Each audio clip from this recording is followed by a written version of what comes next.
Rough week. All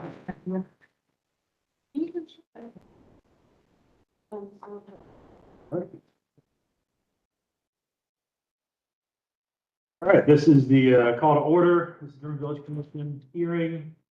Today is November 6th, 2024. It is 4 o'clock or 1 p.m. We're here at 111 on Front Street, second floor, Roving Room 205. The next business meeting will be Wednesday, November 20th, 2024 at 12 p.m. Here, 111 on Front Street, second floor, room 205. The next hearing will be Wednesday, December 4th, 2024 at 4 p.m. Here, same building, same floor, but next door, back in room 204, where we typically meet. Go ahead and swear in staff. You swear to tell the truth, the whole truth, and the truth. Your name? Very much. We'll do commissioner's presence starting on the left. Rachel Schultz, Edward Thiel. Anthony Hartke, chair. Chairman Floyd. All right, and you should be expecting Commissioner Durst at some point. We'll go ahead and get on to the staff approvals. Those begin on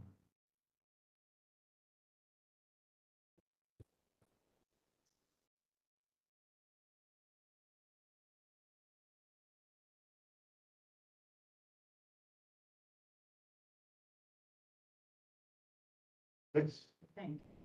Yes.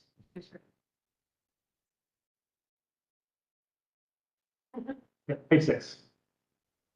Mr. Chair, I have to recuse myself from 622 Mohawk Street.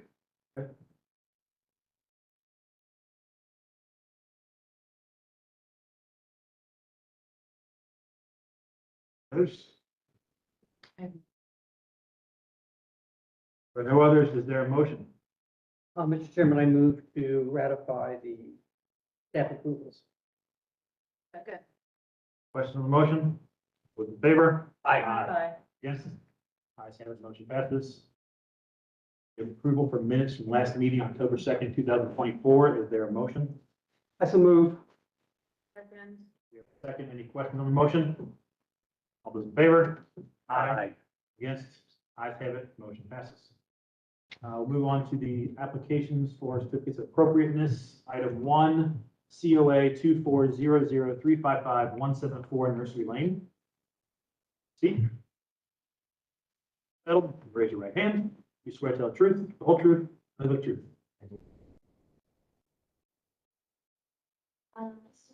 Action for the water chapter tree that was planted near the east property line. The replacement tree reference is a magnolia tree, with a site that is not grown. Alternative replacement option from the applicant was form tree. Staff analysis at the November business meeting, with the applicant select the appropriate replacement tree. Applicant did determine that preferred tree species. Staff recommendation, staff recommends approval and offer applications to be submitted to staff for review and approval prior to the issue of all the conditions. And that just condition being that we receive a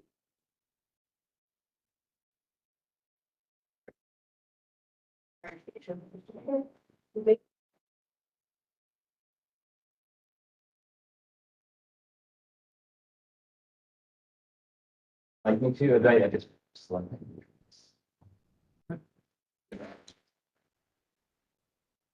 Questions, comments for commission? Well, I have a question.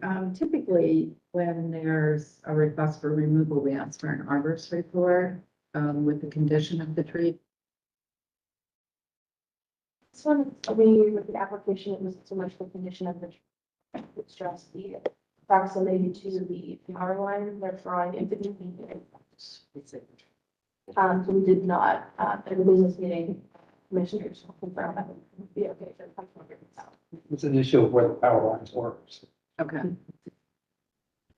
So, a hackberry is a large shade tree, and the two proposed trees, I would say, are more ornamental type of tree species. Personally, I would like to see a shade tree replaced, just, because it would have more environmental benefits. I don't know if that's a possibility.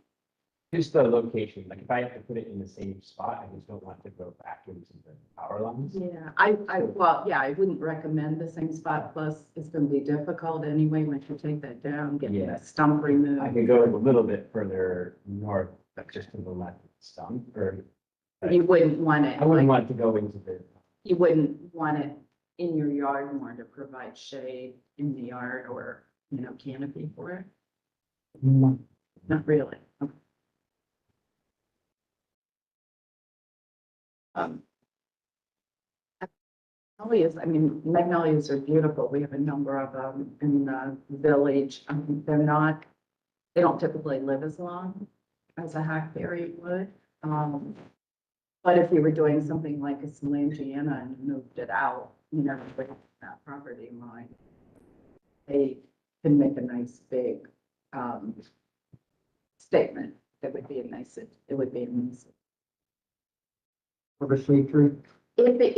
Or it would get larger and have more spread. so you have some other plans for the student that would. Okay. That's such a, Yeah. Where it is now. where it is. Okay. But how about more going down towards your parking area? Yeah, I'm just trying to get, I agree with Karen that it needs to be a shade tree type. Trying to figure out. I get in the middle, probably you've got some of the land for that, but away from the power lines and more to what I'm guessing is that way? it's west. West, yeah. Yep.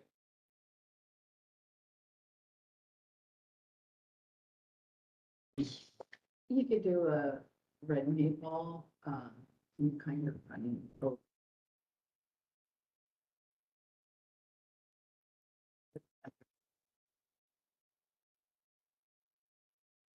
Velcro would be nice.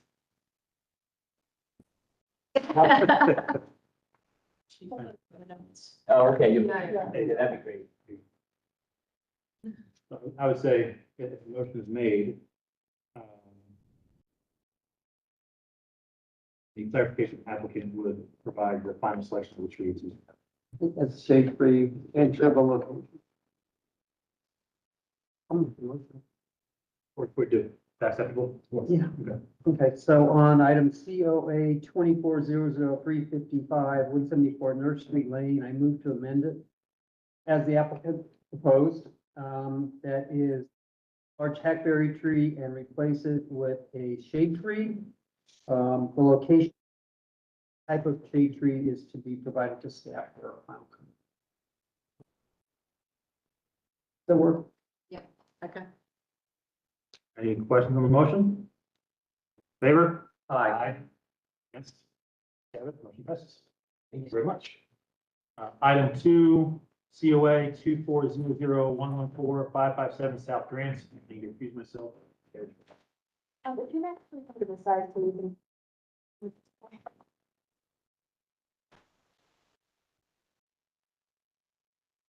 Good afternoon. Raise your right hand. You swear to tell the truth, the whole truth, and nothing but the truth? And state. Thank you, sir.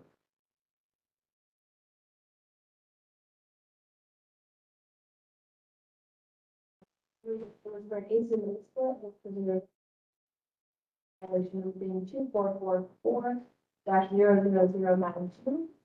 The applicant has amended the application since the last review and now proposes to remove them as a split unit that would without a COA north elevation, which is near the northeast corner of the building.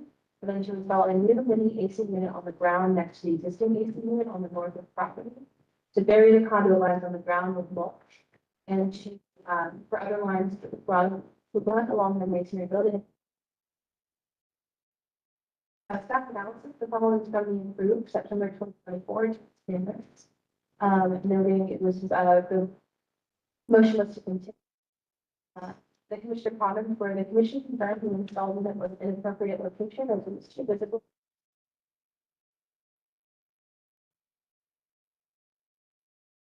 Relocating the unit.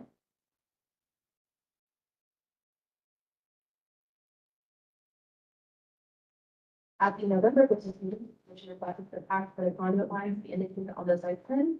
And the path for the conduit line of the building be indicated on a photo of the side of the building or rendering. and attached to the building attached to the land. Staff recommendation. Following conditions, the staff recommended conditions include conduit lines are attached to the mortar joint and not the brick face. And the revised site plan and elevation photo mark the path the conduit lines be submitted to HDO staff for review. The basis of that site recommendation is simple here. 11 standard for alteration, 1, 2, 3, 4, 5, 9, 10, 11, and 12. Ready? Commissioners? I have questions about how the refrigerant lines being handled, so that doesn't show up, and you've addressed it in your comments. How that's gonna be addressed here. Conduit, what kind of cover, what size of the cover, what kind of materials and how they mount. Well, yeah, and they're coming down right there, now you're gonna put them down to the ground, I understand. Plastic covering on them and.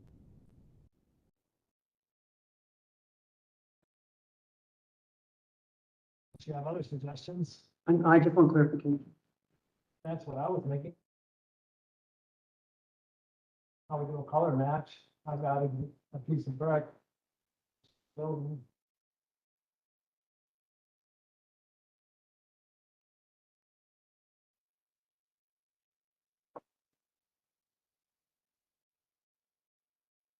And it's plastic covering on the top above the mid split, and that one continue up. The lines running along the bit. Covered with mulch, trench. So I'm guessing you're gonna have to get new condensate lines because, or refrigerant lines because you're making a longer run now. So my question is, can you get rid of that horizontal component up at the top and just come straight? Instead of jogging. Yeah. I'm sure that could, yeah, I'm sure that can. Because I think that would look better and less I obtrusive. mean, I'm not I'm not an HVAC company, I don't know why they did that, I'm sure. I decided to go. Run it under the brick pavers. Yes, we would go up at that.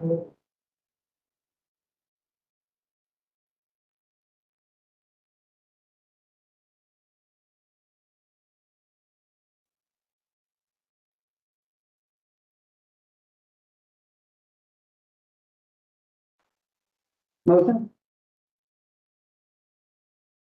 I move on application number 2, COA 2400114, 557 South Grant Avenue, to with the detail that the location of the lines, where they can be buried, and it's going to be used, be submitted to the beach. Conduit runs right there The conduit runs straight down the wall without the horizontal jog that is buried. and painted to match. Thank you. Plastic cover. Second. All those in favor? All those opposed? It passes. Thank you.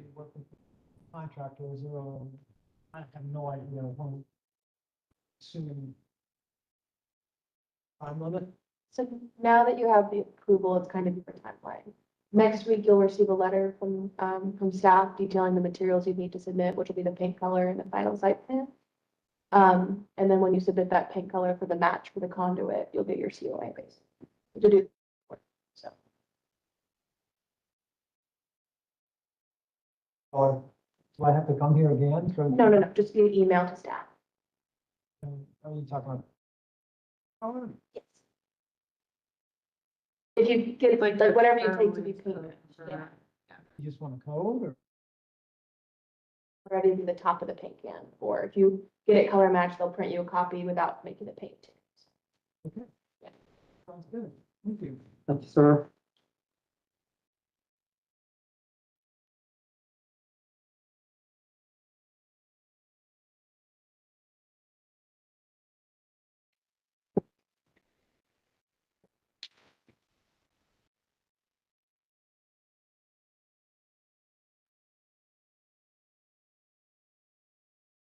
On to item 3, COA 2400281339 East Beck Street.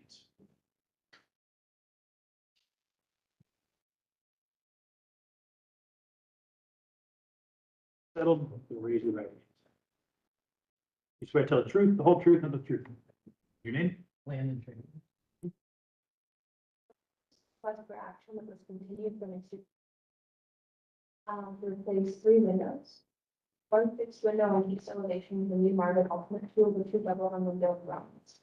To replace 2 brighter windows on the west elevation of one south elevation with a new marble also brighter windows and rounds.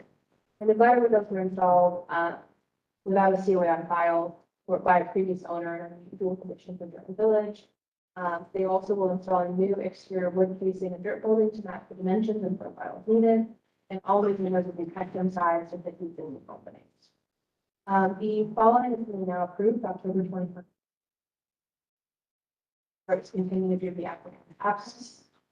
HBO staff originally put this application on the agenda because HBO staff files have no record of approval for the existing lighter windows. So while it is, there are no like relevant COAs or COAs for any major restoration work and no historic photos on file that show the windows. There are COAs on file for roofing, gutters, landscaping, and porches. So while it is like for like replacement of what's currently on the property, we brought it to the attention of the commission just because it is not something that has record of. After the November business meeting, the commission for additional information. HBO staff does recommend approval and clarification. Approval prior to the issue of the certificate. When this application was continued, it was on the agenda as a item. The basis for staff recommendation is city code group operation 1, 2, 3, 5, 6, 10, 11, and 12, and the German village tax. All right, anything else to add? Questions, comments from the commission? There's no COA for the house addition. I'm guessing the house addition is so old. There was no major restoration. COAs and things. They were all like staff approved or small.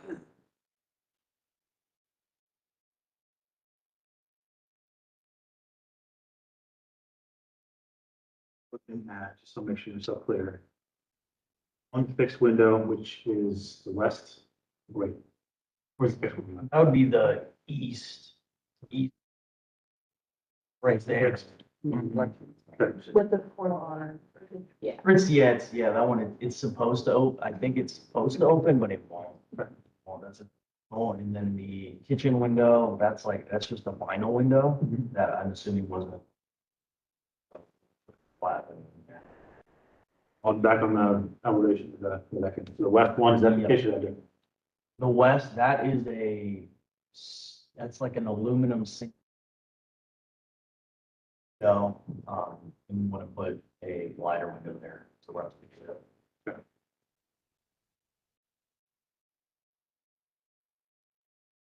Comments, specific about the trim casings?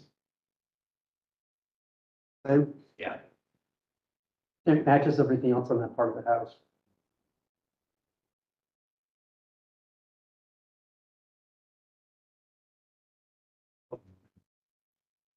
Mr. Chairman, on item COA 2400281339 East Beck Street, I move to approve as submitted. That back real quick. Yeah. So on the next page. On the one outside, looks like 102. Looks like metal trim. 101 wood, that looks like it might be deteriorating two ends. You zoom into that 101 picture. I'm assuming you're going to replace some of that wood. Yep, that'll be wood to be, so that'll be like for like a material and tile, we'll just do that 1x6. Are you good with the metal trim on the other one? I am, since it's in place. Yeah, Okay. All right, as odd as it is, but just wanted to clarify. no, good question. Okay.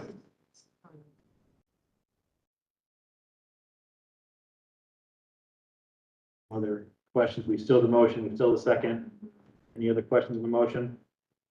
All those in favor? Aye. Against? Ayes have it, motion passes.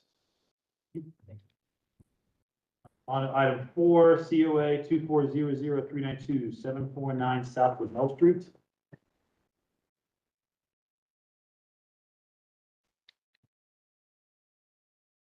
Both settled. Raise your right hands. Equity, one each. Swear to tell the truth, the whole truth, and the truth. Your name? Dennis Wilson. Thank you. Eric Bailey. Thank you. Just a question.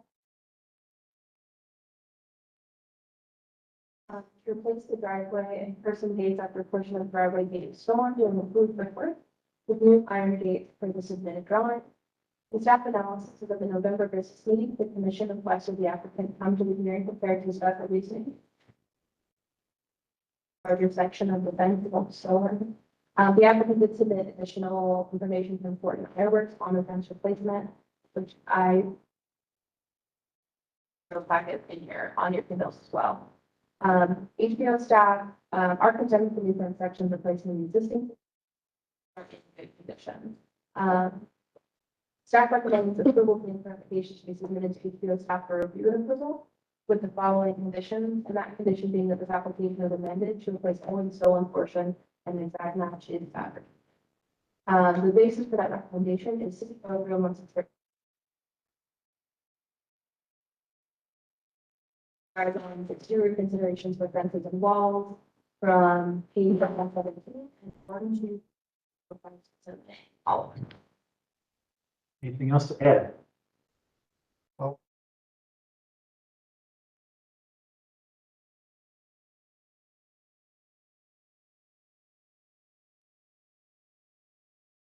Were stolen. We filed a police report. We, all the scrap metal places for day all over the city. We also walked all these stuff or paid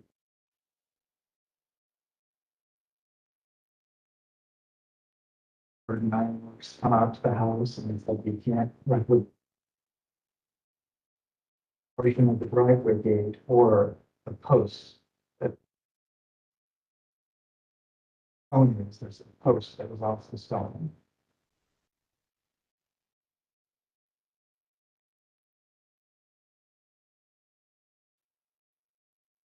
That match and importance.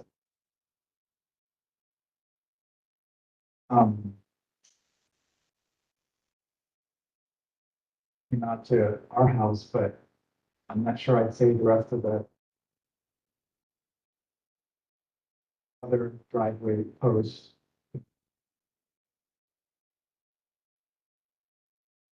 What I'm worried about is only replacing 1/2 of the driveway.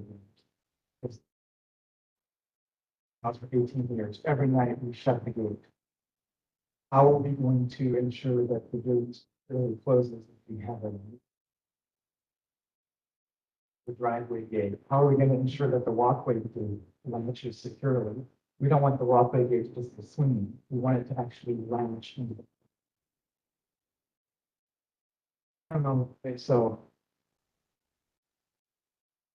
Driveway and walkway gates, it's like all one system. They all attach together. What we're proposing is within guidelines. So we'd like to just go like, and it match.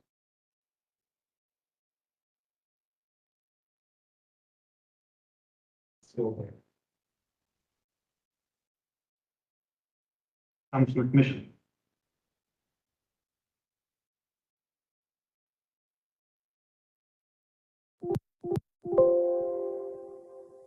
On screen where it's part of Fourth Street view. Sure.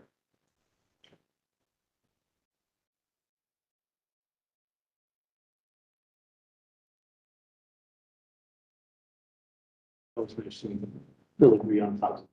Yes. Obviously.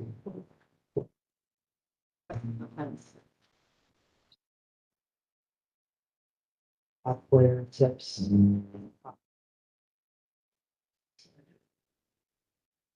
Corner post is ornate too.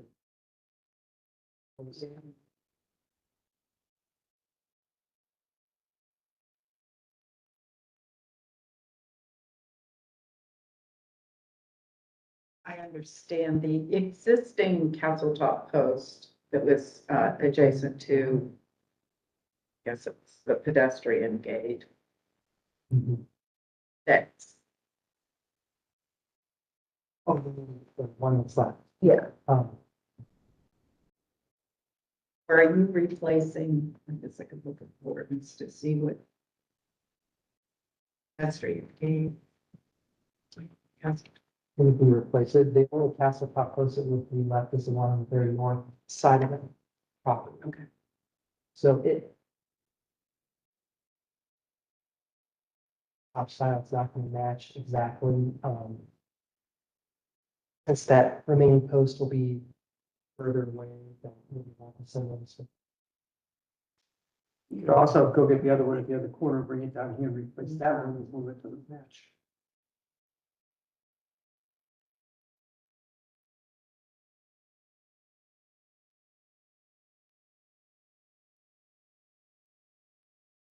And they could play is, you have one half of the gate left. Yeah. Can't get the other half to replicate that. Fire post up. Not for the gate itself. Fence or anything, because I'm not buying that the fence is original. It's very ornate compared. It's way ornate. It's more Victorian than it is Sherman Village. And this is, I'm trying to get around some way of getting here with this. Because if I walked by this when it was all told, I would have gone, not appropriate for the age of the building. But it's what it is, and somebody liked it, fine. Not saying it doesn't look nice. No. It looks great. Just, No, that's not what I'm saying. It's, as you can see, it's a kind of quintessential cottage, like it's not typically, you may see it's on a Yeah, your more gate is bigger house. it's way too ornate for the cottage. And it's Almost almost any- like, which I thought was supposed to be 3. 5 feet in the middle there. been there since '07, according to Street View, so probably got put in at some point. Either early on in the commission or Yeah, the preservation knowledge, and progressed to the point where we don't do bow ornamentation. I'm guessing somebody found it in salvage where probably your turn gates now live if they weren't sold on Facebook Marketplace, so. So- Not my stuff. Check there too, because it Yeah. doesn't really have any scrap value. Pennies on town, and it was Yeah. pretty heavy. Somebody moved it, well, whatever. I think what we have is, if we get to the point where we say that replacing the swing gate, the vehicle gate, placing the man gate with it or not is on the question. Two, it's the replacement of the posts. We have 3, say, sound posts left. One needs to be replaced. Replacing the gates in totality, do we should we replace the posts with the gates or do we use the old posts with the new gates? So. There's Think it there's two ways of looking at it. You can tell a story by the fact that this is what was there. It has been stolen. You salvage the one post, put it back in where the one's missing. Do something for that corner, leave the man gate as ornate as it is, and replace the driveway gate with something simple. Or you go in and you replace all the gates and posts. Money replacing the driveway and making it nice and have the walkway gate not match the driveway gate. I get it, yep.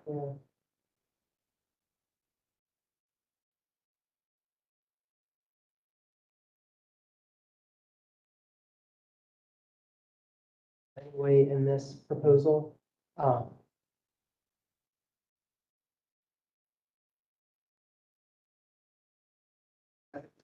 Take it off, reserve, check. Where's Fortin anticipating redoing that little sliver of the fence on the left? So there should be no posts up against that. Okay, it is. Uh, It looks like So that. there's the little. Yeah. Okay. one picket. One thing. Yeah.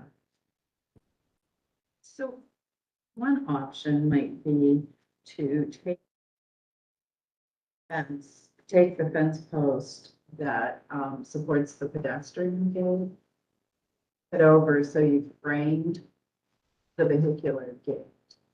Put a less ornate post in to support that side of the pedestrian gate that maybe matches, it might have to be bigger, but matches the intermediate posts that you have in your fence. I mean, I would think that post could be relocated. That might be one solution. That post and moving it. No, the one that that your gate is hinged to, your pedestrian gate. Okay. So your ornate ones would be both sides of the drive gates, Mhm. the very far end of the property. And that would be the one that would be either simplified to match what's there or some other less ornate, some other kind of post. That would fit.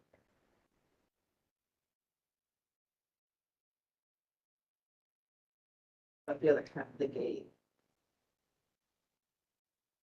Driveway The gate? drive, It's the we always- Place them. you're replacing both, I think. Yeah. So they You match. lost one, the fair now has no value. That's what I'm gonna go. Fact that they stole one, they should have, some of these guys are favor and stole one too. Not that they're not. I'll just make a comment on this elevation drawing here. Far left side, we showing some pictures, there is only one picket spindle. There's technically two there, which is hidden by the line, so that's incorrect mildly. On the right side, right now, there's two light posts in that section between the man gate, far right end, person gate, right? There's only one, it looks like in the street view. Detail, I want to make sure that we're not approving adding more posts that are not intended. Yeah, yeah. Oh. Okay, So you had proposed. Well, I just did the highlighting. That's, yeah. Oh, want to clarify, so we're all the same. That's Horton Street. That's, yeah, and I just did, I kind of illustrate, yeah. Sure. Trying to sell you another post. No, no, yeah, that would mean you wouldn't be adding a second like that. Then would they leave, repurpose the person gate, or would it be simplified to match the? I want to replace. Simple thing. Yeah. Concept of taking the right posts from the person gate, put in the driveway, so you have matching for the driveway. Place the person gate post with the new posts. Replace the person swing gate and replace the. Or you can make sure that the, This could be relocated. well, it can be relocated and that it can, that they can somehow make that, the post to the new. For the latching piece. Right. As a from a contract perspective, you have, essentially, it's that flat bar that kind of like springs out. The latch is basically a piece of metal, around piece of metal has a little notch cut out. Yeah. They can field specify, get that post set, and then they can weld that on there in the field to get it the right depth that you need, as opposed to trying to fabricate something all in the shop and then try to install it in this. They should be able to. And to be honest with you, they should be doing, which I think is the beginning of the shop drawings, the beginning shop drawings for you guys to approve, make sure it all works. Yeah, make sure they're correct.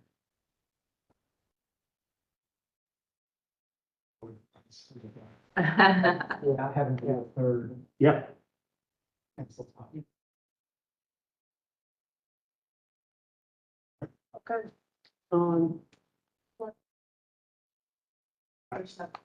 I would recommend you get a new drawing from Horton, fixing the extra post and make sure that, drawing the portion that's going to be located correctly. I would say staff, I think you all understand what we are putting out, so just get the drawing to staff and that'll be a condition of the approval. Yeah, we'll craft the motion up right now. So just, so on the left, that post remains. We're gonna move the castle top to Mhm. where the stolen one was. And we can have plain ones like in the middle Mhm. and then. And, the post or. We can just attach the new gates, to those old ones, that's, they can do that, we do that all the time. Yeah, they should, I mean, it's got the hinge pieces on there already, should be able to get that little hook piece to get hinge. Fabricate a new one, if you go back to street view.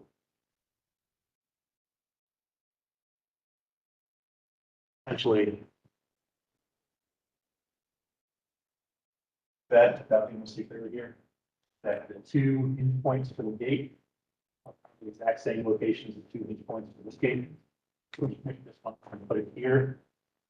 That should match, so the new gate should be able to sit on it and do its thing. They'll have to add on the latching mechanism for the person getting onto that post. But whatever reason, contact staff, we can reevaluate this hearing.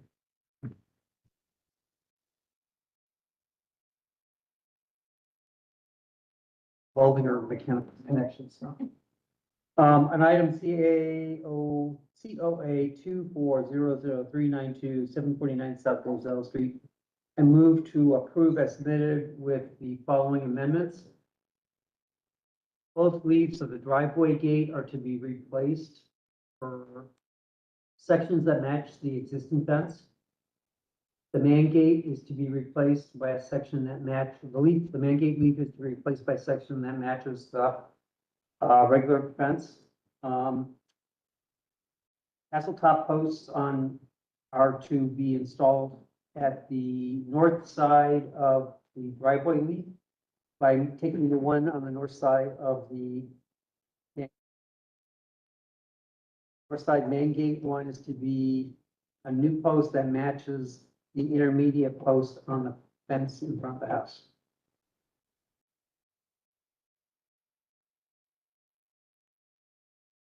I'll find some images.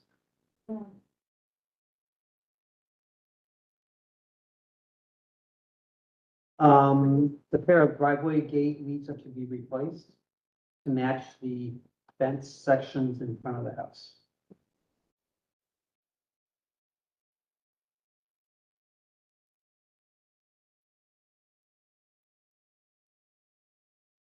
Second. Any questions on the motion? Those in favor? Yes. Passes. Ever want to replace the block window in front of your house? Foundation block window, we don't like the block glass, it's not appropriate, so if you ever want to replace it. You're all full support. All right. Moving ahead to item number 5, COA 2400423 South Fifth Street. Raise your right hand. You swear to tell the truth. Sampson? Right? This request for action for landscaping.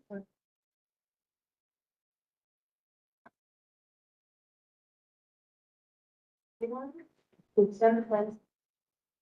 And then to the south, the photos were in front of the existing fence. As with the applicant, notify the neighbor of on the shared property line, the application is on the November agenda for action by the commission. HBO staff do not support the relocation of historic fences. There are no photos of the fence, no, there's some in the file that are from historic times, without documentation of the existing. HBO staff are hesitant to support relocating the fence unless documentation Stuff the fence is currently not in its historical original configuration. Staff recommends the commission continue to allow time for the applicant to gather appropriate documentation showing the fence's historic configuration. The base staff recommendation in the city code.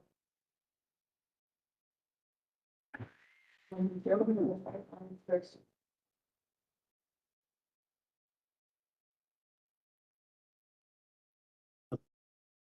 I think just some clarification, this is a little, maybe sort of without documentation is.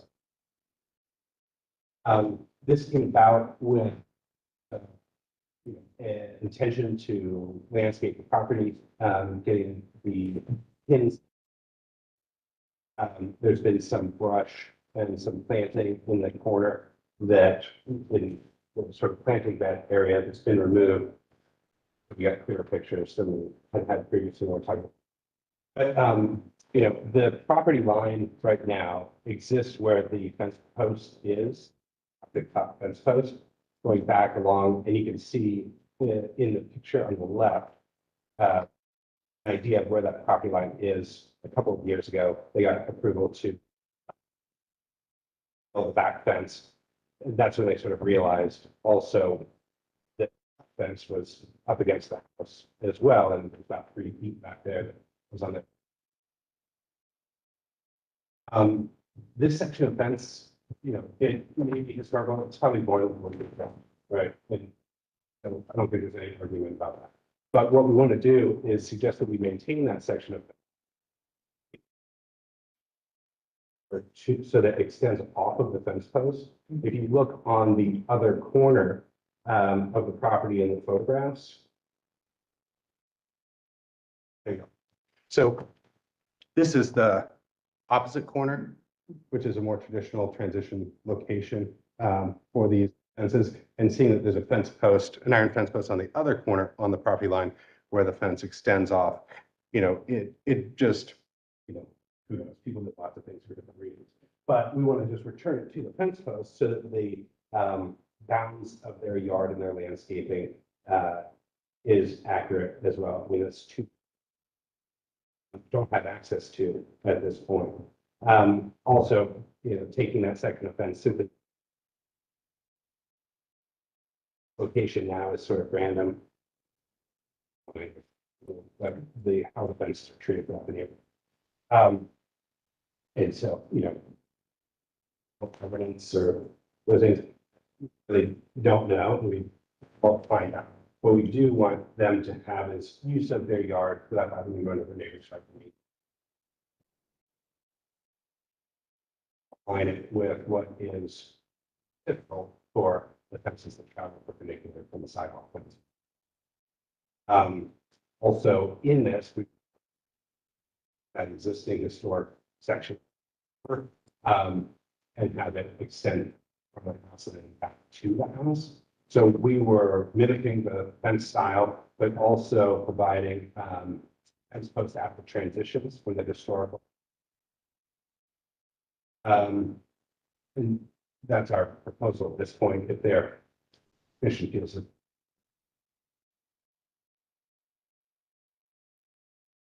Fairly simple. I think we're just dealing with something difficult to correct to give.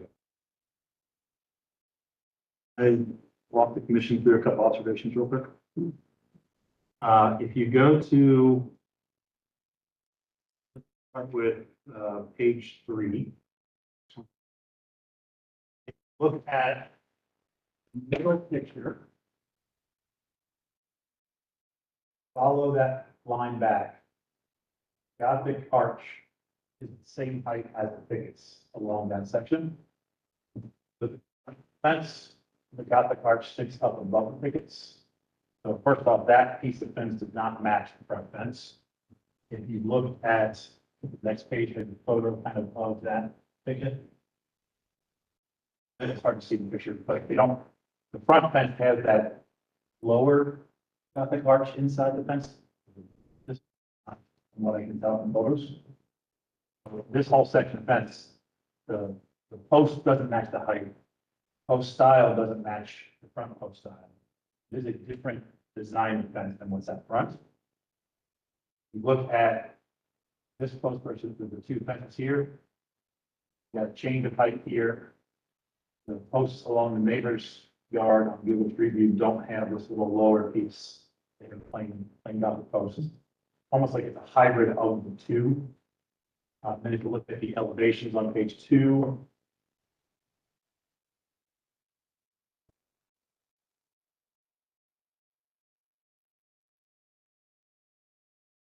Elevations have shown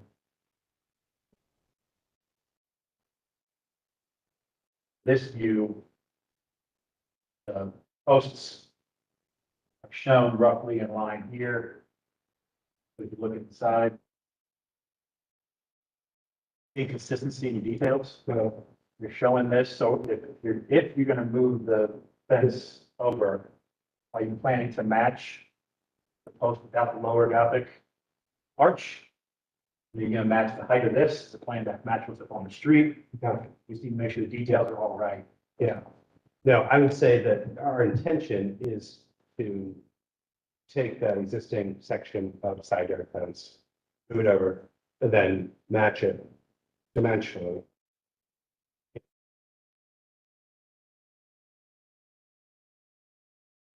I think we can update that for staff too, just record of that, if that's required. You can get to the point of allowing that piece to move. The details are gonna match that piece of fence. That fence in its original location. I think that piece of fence is in the location that that piece of fence was installed. Don't think it's original to the front fence. I think it was done after the fact. How it's connected. Bolted whatnot to the front. It's well the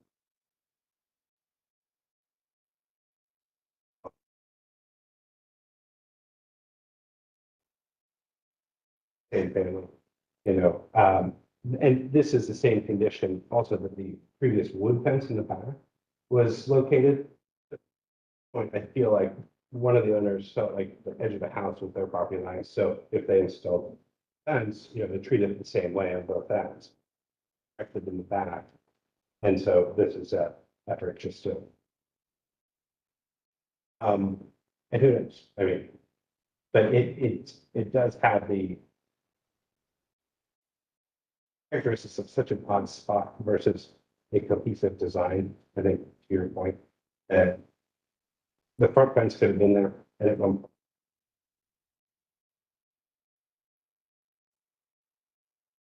point. And if the front fence matched on both properties, be much more inclined to say, yeah, it was same family, they owned it, it was all kind of one yard. Yeah. And somebody bought the one property and put sure.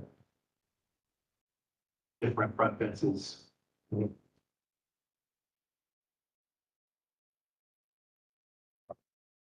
Great shot, just typical for a lot of properties down here, before people really cared about their property boundaries to a certain extent.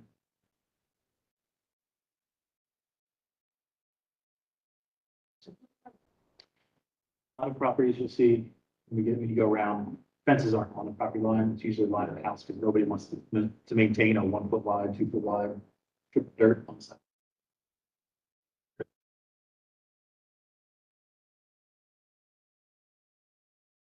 Functioning space, so I care about it.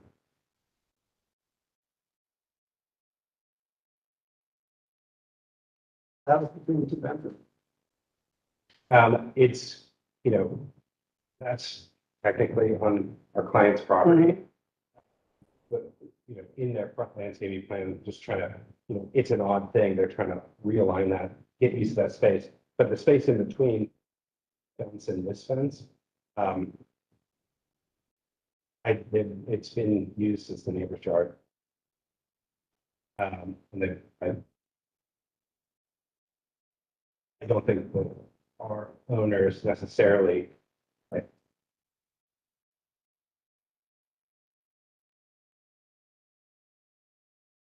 Lots of question.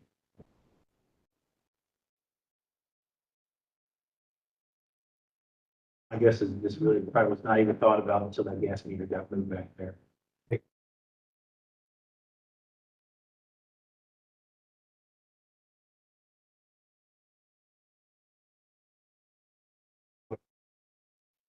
Section of fence. That is there.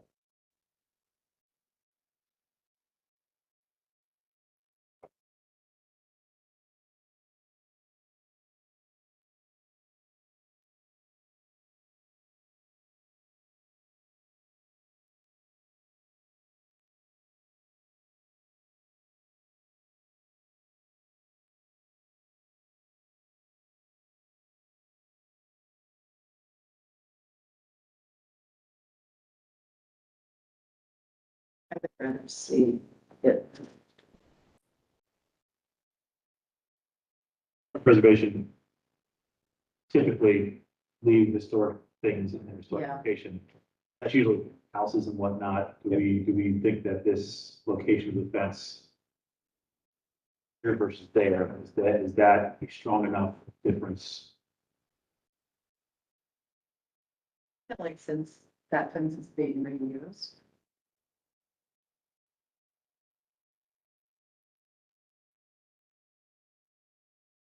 I mean, obviously there is an additional piece being fabricated, but.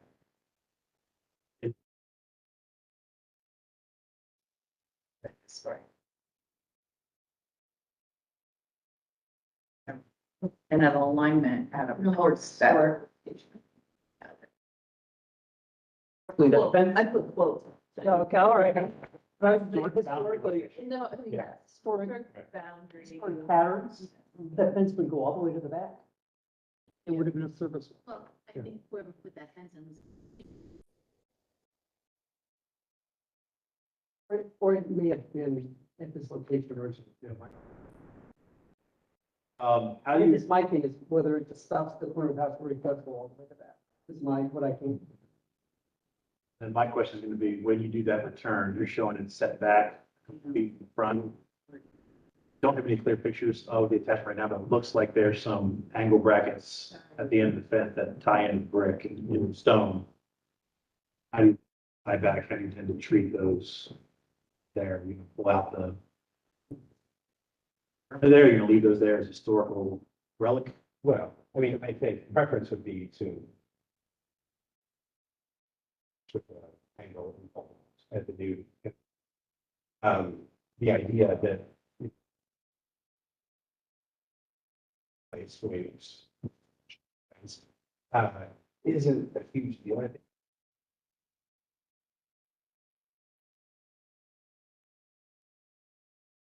Like there, it's a small detail. Preference. But if it point with wishing this Part of me likes the idea of leaving it there to, like we talk about shutters and stuff, leave them in the store record or have to prove it was in there originally. Was the story a bit. I do believe that setting it back, probably the best course of action is that allows the water table stone to read around the corner a little better.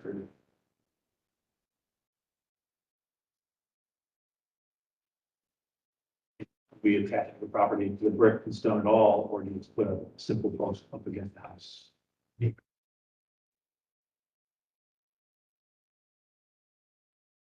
Activities with the cross members, it's a big deal. So,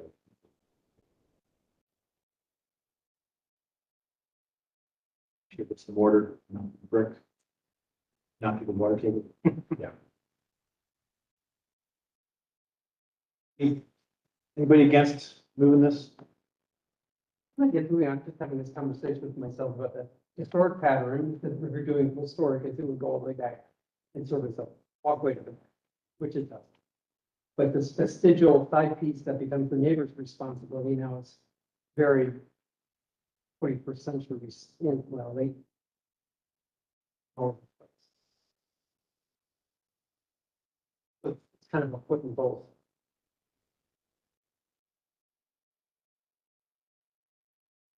Make the decision to put a new fence in and return it, essentially they are property effective easement. Ultimately, they are, just by use together. You know, if you.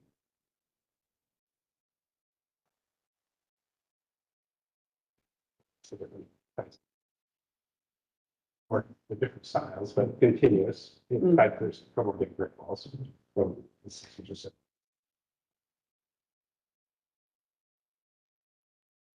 Are, universal, but the majority of them go back and turn that to the caption sound.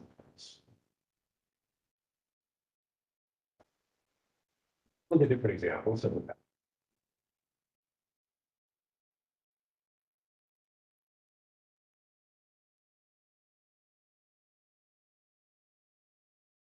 Since jump out at you. I would say I prefer having the fence go back in the term and seeing that come with a 6 foot tall privacy fence down in the front. Oh, I agree with that too. It's allowed the house. I'm just debating, so.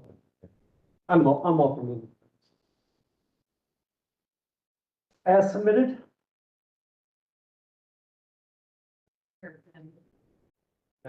Match. Hairpins to match the existing front. I would ask that the elevation get updated to match existing condition. Both the front, and the post height, and then the detailed side. This is a couple things.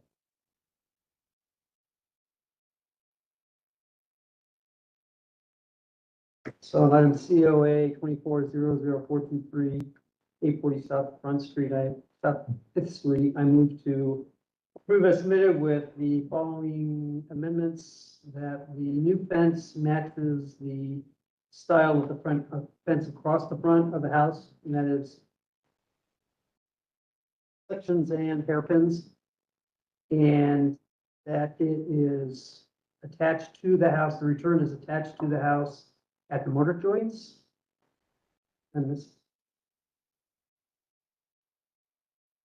Um, oh, and drawings to match conditions, et cetera, submitted to. Second. question on this, and I'm looking at it. Sorry, there's details. If you go to page 4, on the opposite side, you zoom into the middle picture or the right picture, either one. Yeah, so right now that fence into the post of the hairpin above the front rail, front fence. This is my opinion, of commissioners. But you go back to the pictures of the fence we're looking at on page 3, that's tying into that top rail. Yep. On page 3. I would think if we're staying true to history, I would want that to tie into the top rail right before the post, as opposed to tying into the posts. This side is tied into the posts. It's on the far side of the house. High. I think this should be the same. So precedence would be that it ties into the top rail. Where it is now. I'm saying the other side, if you're gonna go, it would match. All originally would have been installed like the one on the south side, south side. We know where that property line gets that fence exactly. I think that the. So you can see the first picture, yeah.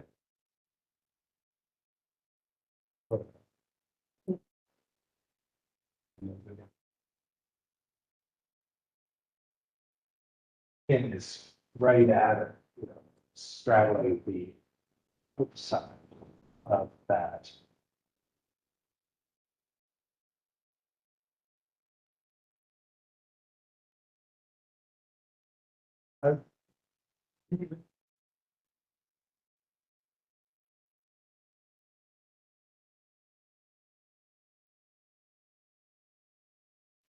I think with that fence section, I think we are okay with whichever way the commission wants to go. It can be elevated or it can attach. If it's to the far outside, I think it would be elevated and attached to the outside rail of the fence post. Fine, it should be on the inside. So do we agree? Attach to one side of the hairpin or the other?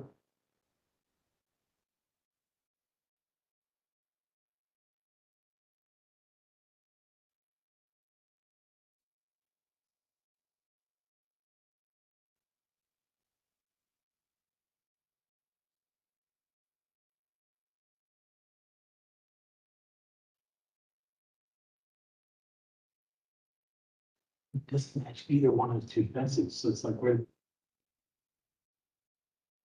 Oh, I said that, you know? this fence that runs back. Yeah, the existing one. Doesn't match. This fence, it doesn't match this fence 100%. I think stylistically, it matches. That's on the property, what's.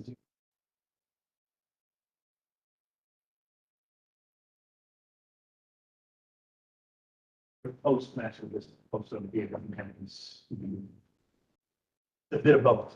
But this fence is in the back, will it attach right in? It does now. So, it's supposed to make sense. Yes. Now, this piece not, that piece down there. Oh, like turn the, attach at the corner when it's at the same height. Yeah. Yeah. Yeah, that makes sense. Okay. Uh, Yeah, if, if. So-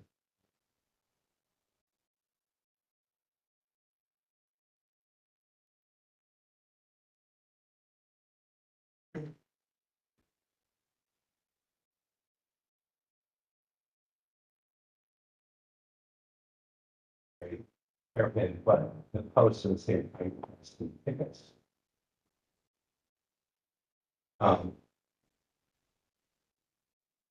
So attached to the higher than this too. Yeah, it is. I think it's because the ground, I think you have this higher. Right. Yeah. This matches this matches this, like one down to the bottom match. Go, Yeah, we'll just. not to belabor this, but let's go back to the other fence post and Dale, okay? So we all agree.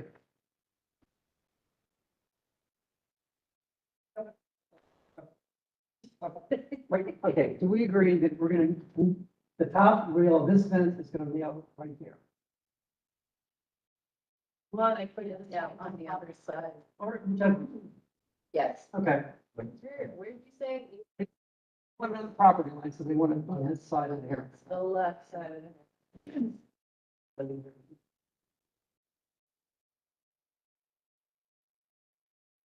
All right. That all side. right, thank God. Yeah. So I'll amend my motion that the existing fence section is mounted to the right side, I think it's the north side of the hairpin at the property line corner. The top rail lined up, the top rail of, Same elevation. you got a little trench to get that bottom rail in. Okay, Details.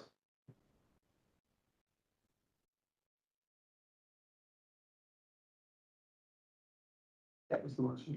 Second. Yeah. I amended it. Second, it's amended. Any questions on the motion? Any- all those in favor? Aye. Against? Yeah, the motion passes. thank you guys. One brown sidewalk would be great. I'm so melted. Good one. All right, on to item 6, COA 2400420192 Thurman Avenue.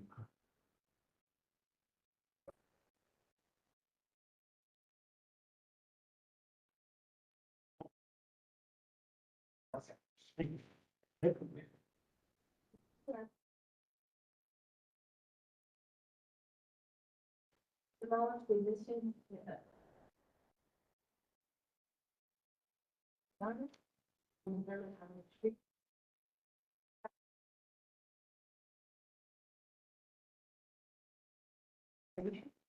Plus, the section on the outside, 8 foot section of fence being wall.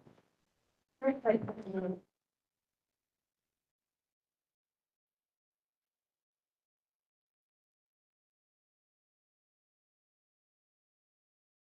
architectural feature constitutes an air pollution loss for quality and air pollution property. Demolition applications must otherwise worthy of preservation and marine. HBO staff determination of the existing fence.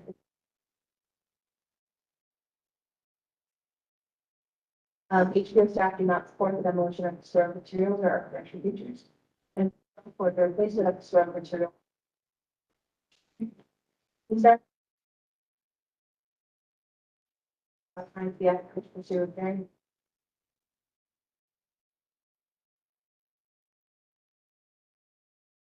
recommendation in city code 3113. So it's right.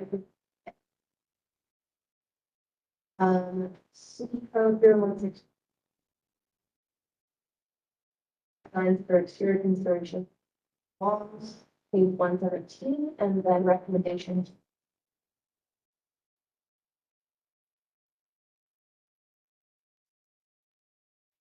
For a very long time. Yeah.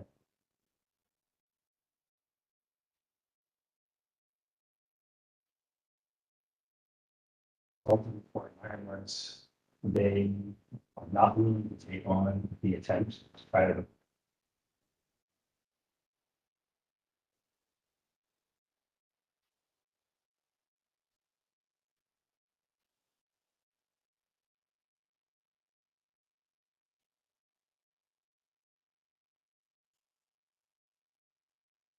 Simply of resources, I'm happy to. I said, you know, who else can help us?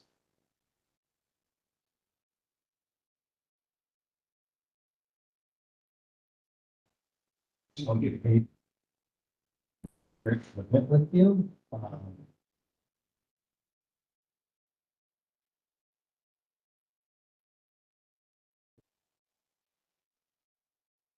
They're happy to quote me in defense, like defense.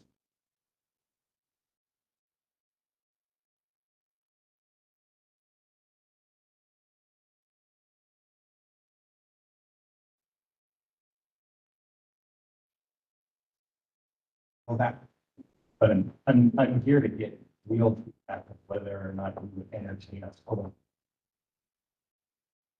System should I neglect if we don't remember. That, and it was an appeal, it's got demolished.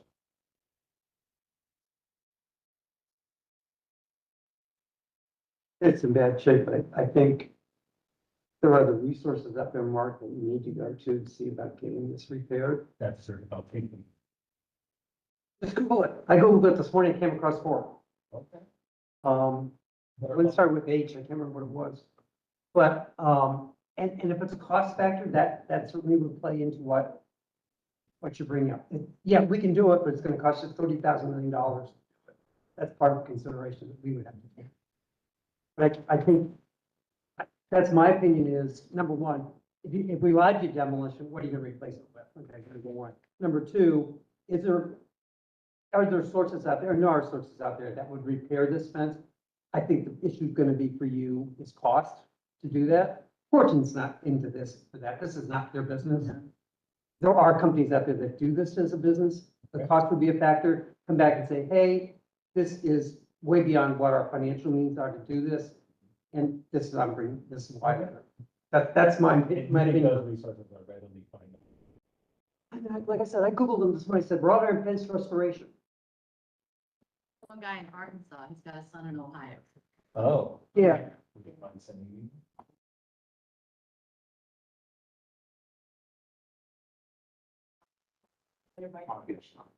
Yes, and yep, you're absolutely, Mark knows that. But thank you. Yeah.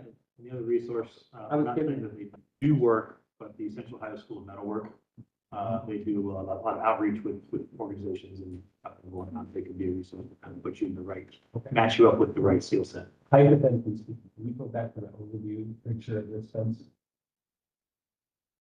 Hard to see in that picture, but the piece that's the worst is this run.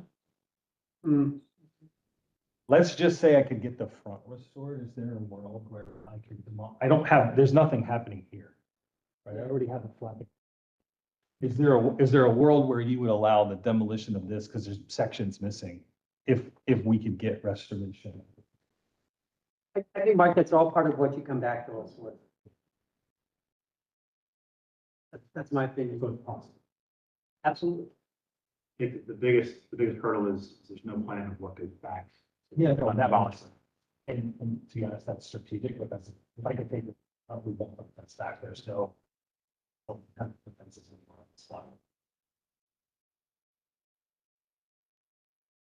It's more important. If we got, I went into this expecting to restore this fence and then Get it. back, we can get, more photos like of those side fences, like what's the condition? Obviously, we think there's nothing over there, the Street view won't show us. Yeah. If we see a missing connection, but we can't, there's no evidence visually to the record that there's nothing over on that side. Yeah, Street view shows. if you flip to the other page. So like this is the side yard, right? So that panel's completely gone. This one's completely rotted out. Where I'm getting at, Mark, is that if we have to come back, for instance, in the future, for future applications, we need to be able to see that, okay, that's in contact. You demolish, that's what we got ahead of time.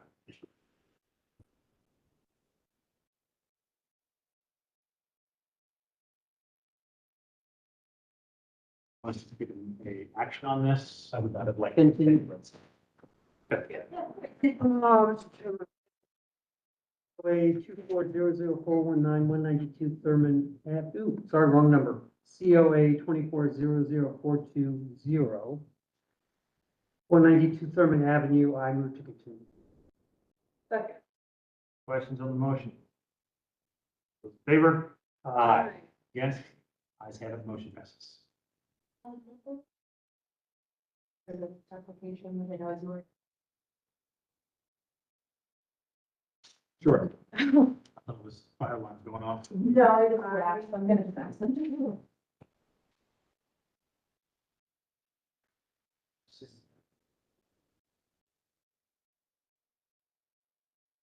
We have a couple of resources, but they were new buildings that were wrought iron, that we used that did installations under Ohio State. So I could send you those. I don't know. Once again, like you said, they're interested in quoting new as opposed to. More looking at the blacksmiths. companies.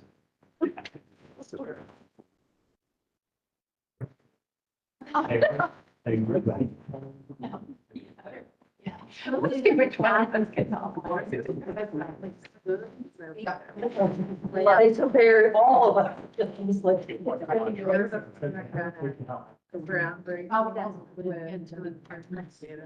Oh,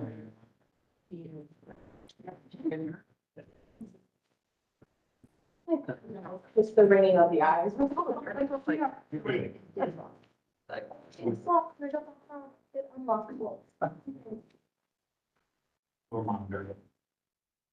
Okay, we'll move on to item number 7, COA 24. Again, 192 Thurman Avenue, record show, applicant still on the record.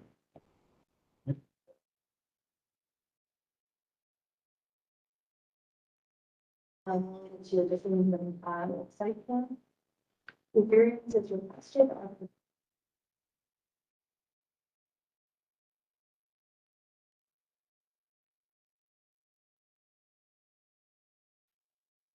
You are permitted. From the tax garage to vary the west side yard from 3 feet to 1.2 feet and vary the east side yard from 3332.28 private garage. And the tax garage is 26 feet, 1.2 feet is the maximum height. So habitable space in an unattached. Sound analysis of it. After the state restrictions or existing conditions. If I propose demolition and or which variances are needed. The applicant did clarify that all of the additions are for existing. APO staff though do note the existing garage, second floor space does not appear to be habitable. And the current garage height does appear to be less than 26 feet. So these do not appear to be existing based on the current lot conditions. And APO staff would recommend the commission applicant to clarify why they are considered existing the property. Noting though that determination of existing and the request by the commission, not a requirement for the next phase of the variance review from meeting the applicant. HPO staff have identified no major concerns with the proposed variance. Garage and carriage house design, including height, would still require approval from the commission at hearing. HPO staff would recommend the commission focus their conversation on if the height of the garage would be appropriate for the quality of the garage would face. Again, noting that the final design is reviewed and approved by the commission regardless of the. Staff recommendation, staff recommends the commission does recommend the variances as submitted. The basis of that recommendation is city code. It is Durham Village guidelines on zoning variances, page 130.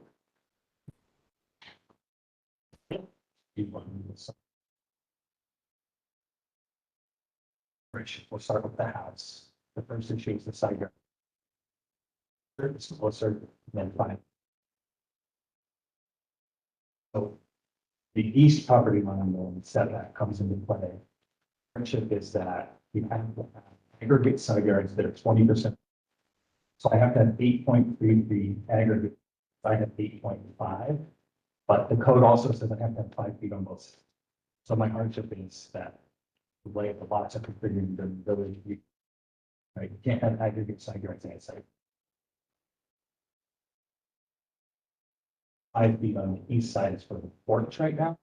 Once it's south of the same, it's slightly more. Like 4 feet if I remember.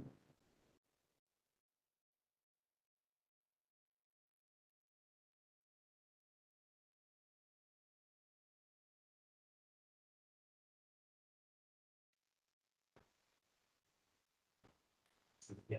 So the impediment point is there. Right, it's actually wider here. Which is driven by the new structure. Correct. It is driven by the new structure, but it is a product of the fact that my lot. I really only need 8.3. I'm up in zone. I can't get it. So the existing versus new condition. You can. I didn't need this.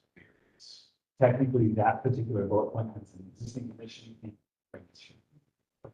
That's Because fine. it's the same variance.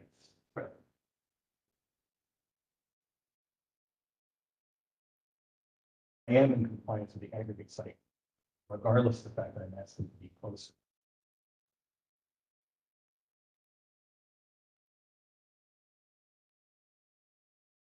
Every town structure has the same side yard issue. The existing garage structure is less than property line, and the only way to redo the two.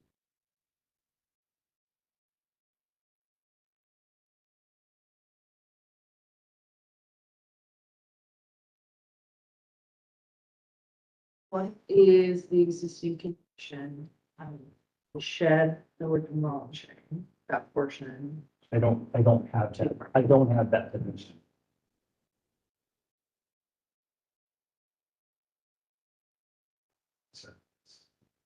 So what's your proposal? Correct. I think that shed addition. So it had like 20 feet. 4 I'm trying to do 22. Okay. You have a 3 foot over there, if we're not for the larger footprint.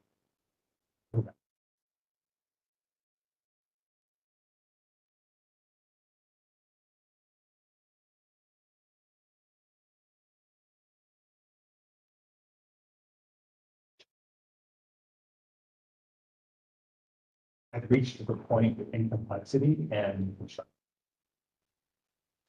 whether you recommend.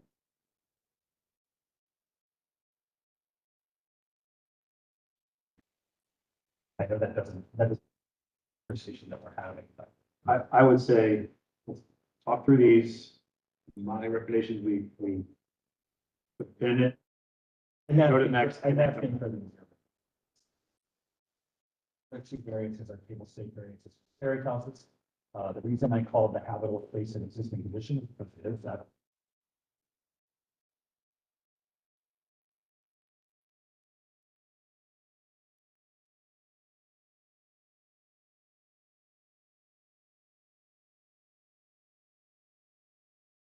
And I do have habitable space above a garage now. So. Those are those.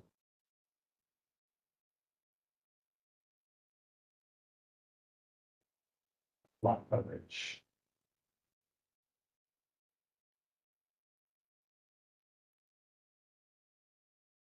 I tried looking into the code, I couldn't find a reference.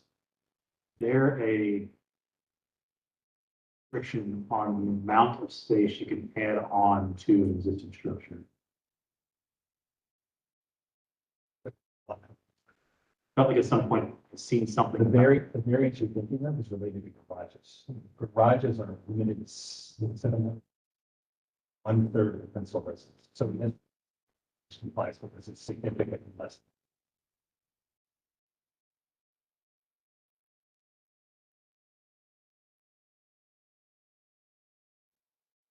Frankly, my lot coverage is based on like overhang.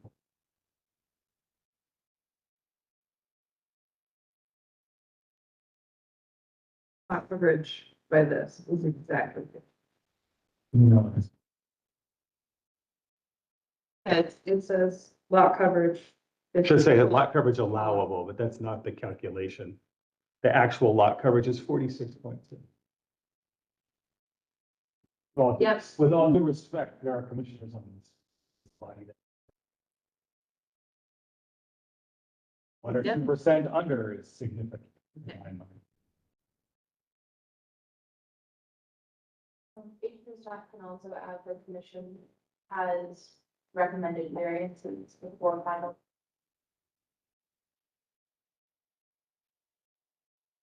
To that process, but, there's nothing within city code that would prohibit the final design is still subject to the approval by. My piece is looking at these. Yes. It's partially existing, but it's exacerbated by the new. Want to make sure with 26-foot height, purely because of the new garage. I want to talk about the design for. Should, I mean, I would just add that, like, there's nothing out. But it should, I mean, that's perfectly reasonable. And you want to table this and other applications. My desire. You good with that? My code is not. Right. Yeah. Clarifying. That would have been great. As you all know, not at all ready to be voted. Correct. There a formal motion you have to make to set aside? Not to, as long I as think the you- commission applicant are in consensus, you don't have to. Yeah, you can just go to the next item on the agenda. Let's go to the next item on the agenda, item 8, COA 2400418-192 Thurman. This is a request for action for demolition of exterior operation for a porch, carriage house vestibule, additions to residence, and in addition. On the primary structure, to remove the existing rear addition and side porch, and to replace the slate roof with a to be determined asphalt shingle from the approved slip.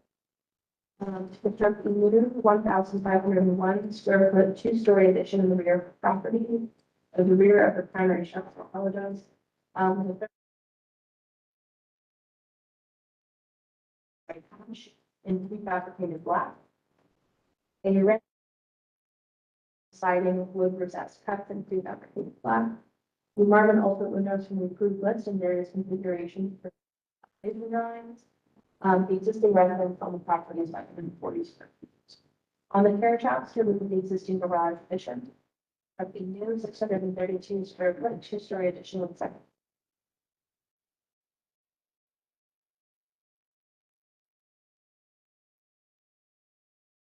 After the distinguished is removed, the existing garage is 310 square.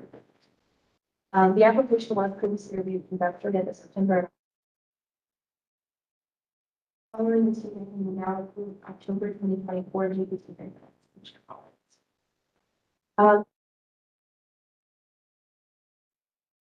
Remember the notes and commissioner to that to the portions not touched to create the visual separation between the two sections. Larger discussion on the size of the carriage house, proposed addition will be appropriate of the second size and scale of the existing primary structure. GD guidelines indicate garages and carriage houses should be a secondary and primary residence.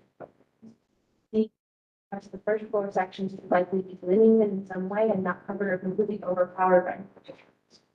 The commission of the building and proposed additions learned overall with the streetscape will be talked in the conversation for the request for action hearing. The applicant should submit current photos of the property for the next review. HPO staff will include photos and COAs from the files and material package prior to submitting for the next review. Which we have a problem. The following is also taken from the now approved September 2024. Hearing. Commissioners conclude the removal of reports and vegetable would be appropriate. Addition would also was allowable if determined to be non-historic or altered. The commission is primary structure of the garage would be allowed even connecting non-historic addition to the house garage through the guidelines. The commission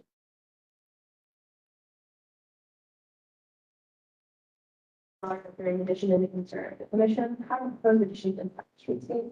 How they relate to neighboring properties according to the structure. The commission did floor plans and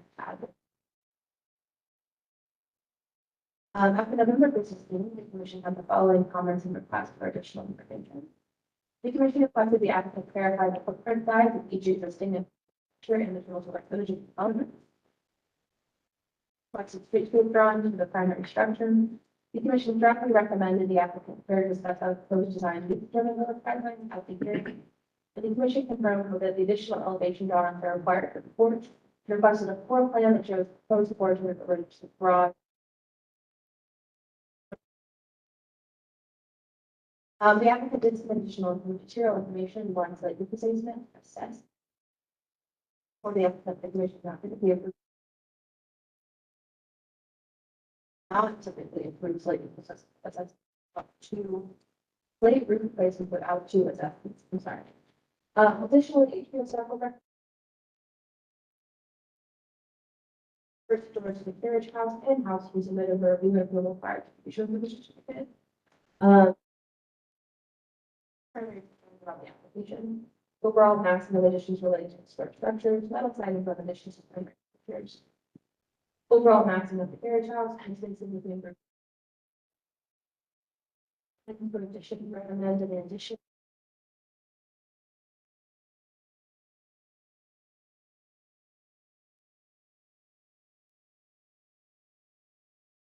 Would recommend the commission focus their conversation first on the scale of the additions, determine their appropriateness.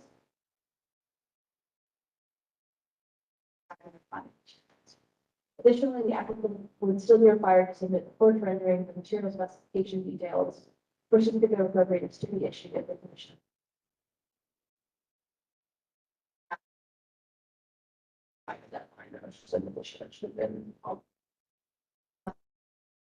Recommendation, that recommends the commission continue the application to allow time for the applicant to revise their design to more align with the village guidelines and city code. Basis for alteration, one, two. A through N, the German village guidelines for Section 1 through 4, the German village guidelines for garage and outbuildings 1 through 3, the German village guidelines for siding 1 through 7, and the German guidelines for artificial siding from the 2005 amendments. Garage and outbuildings 1 through 50. You must have had.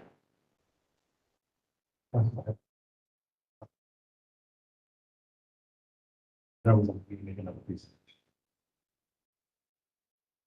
Garage first. Good call. I'll go to garage first. Full notes on that. The elevations, page sheet A 38, page 41. North elevation, south elevation look out of scale with each other.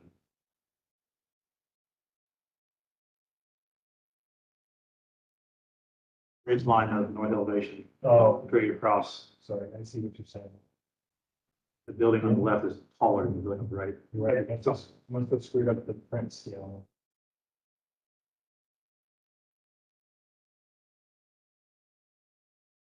But you're right, it's not the same scale. So what's twice? Well, the grade is different. The grade, Oh, okay. So it rises from the street back to the. you take 3 steps to go into the man door. Walk onto a landing and go down a stair, get into the garage and go up the stair. And there is a difference from that perspective. Hoping to see that grade change in the elevation. I didn't see it, so. Yeah, Like some of it looks like it's floating. Yeah, I understand. Yeah, I understand the kind. These are abstract, they're not super. I didn't have the topos of them until a week ago. So that can be modified with. Note that we've got good historic information, photographic information about the fire, about that shed portion looks like it was not there. You have. I think it's late eighties.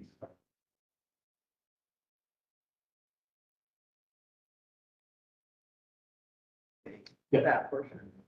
just further back in time. Thoughts about massing, thoughts about details of this garage attachment? Yeah, and I was gonna talk about the house, but I guess we can talk about here. It's, portion, et cetera, important. Massing is the composition of a building's three-dimensional forms to create its overall shape, size, and feel, for definition. Guidelines say this should be considered in the context of style, size, historic character, and context of the existing building and nearby structures. This just seems alien to what's there. It's disruptive to the context as referenced in the guidelines.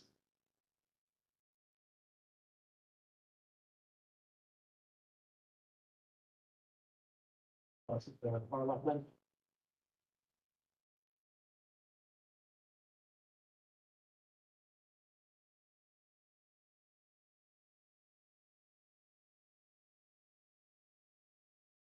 In addition to garage, the new massing is not subsurface.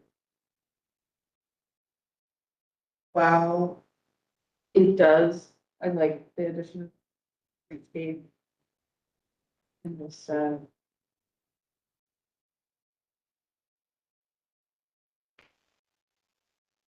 Elevation. Short. Yeah. They're not.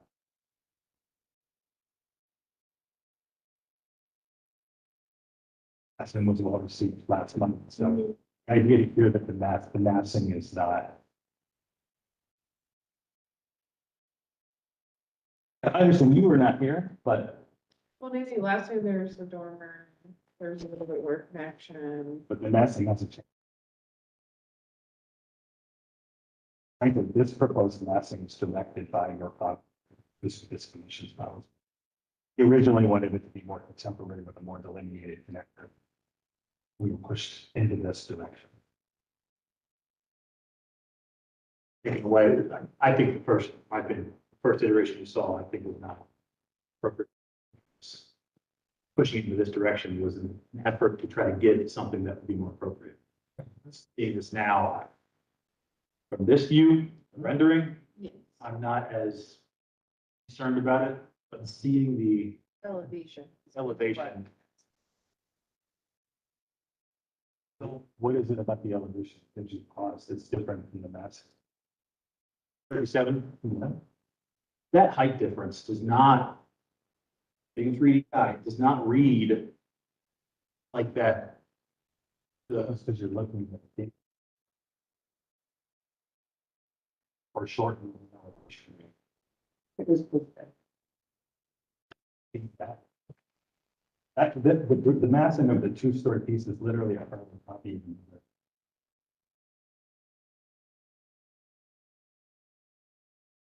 It's still a relationship to that existing. You mean- You wanted to bring up the fact that Yeah, the struggle that I have is I don't have enough width to do a connector. Right? The existing structure is 16 feet wide. I went on width to maintain actually building the other two bays away. I have to put two car bays back. I would not be opposed to, if you would be open to the idea of tearing that one down, I would have. Come back with. Still going to be relatively this tall, right? I've got a principal structure that I'm subservient to. On in scale to meet the one-story garages to my west, I'm still going to have a similar silhouette. It just would.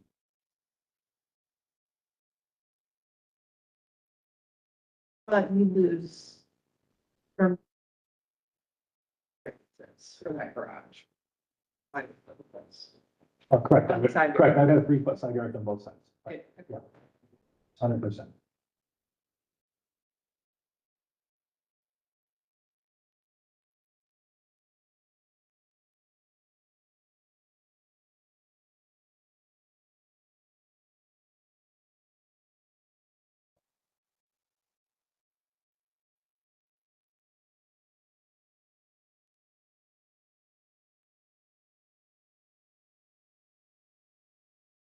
How about public comment, Fred?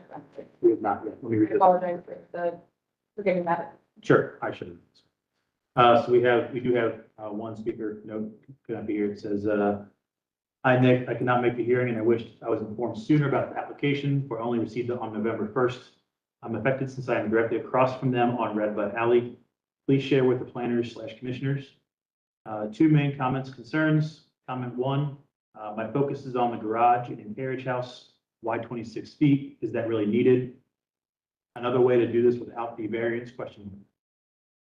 Comment/concern two, why the offset for the new addition? Why not keep it flush with existing garage structures? I believe it is to squeeze in a driveway/parking. We really want driveways off Redbud. Parking is an issue on Thurman and Jaeger, but I'm not liking the idea of more traffic and driveways in Redbud Alley. I do not like this portion of the request variance and oppose it. Please share with those who need to know. Questions, call me at, we'll leave the phone number in. Shaheen at 207 East Deschler. P.S. Happy to discuss with applicant or planners, commissioners, or maybe I'm not understanding.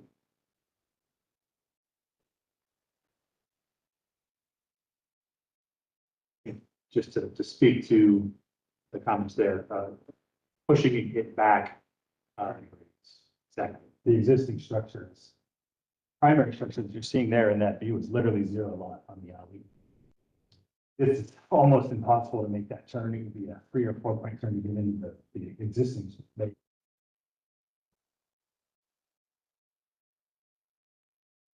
on the north side of the alley has a different, they have the. 8 feet, but mine needs to be 8 feet, going between 2 buildings. Yeah. And it's not a full parking length. Right. Driveway anyways. No, if someone were to park there, they'd have to side saddle. We do all over anyway.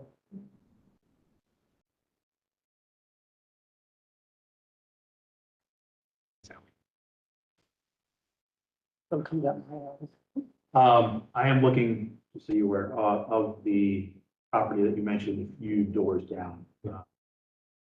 Kind of copy paste kind of approach. Yeah, it's blue, right? On I my, think it's 109. Gray Street. That wasn't the one I was thinking of, but yes, that's on 2 doors. the one I was thinking is on the next block. Okay. We're actually.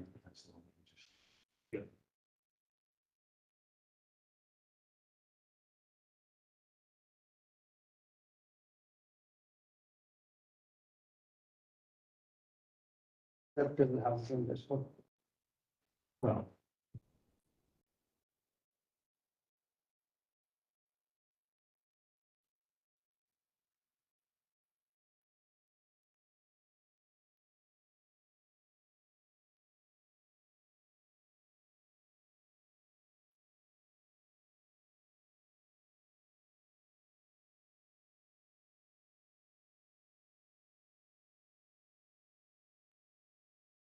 That structure's there.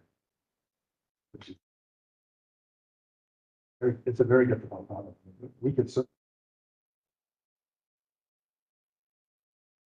Don't feel like that structure is at this point contributing everything about. It's in the windows that are in.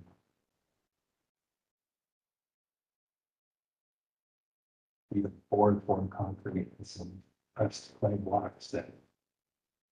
Not sure of the original structure that is there. Or got modified.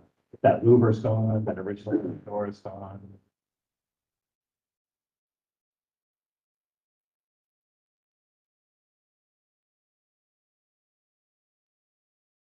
Question took the one that we had in Whittier where we did not let all should after a couple of things. But there was a lot of historic fabric in that wood mark that was still left.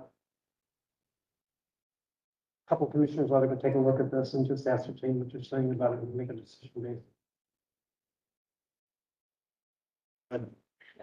Bring in everything. Is that, if you could go back one slide, that.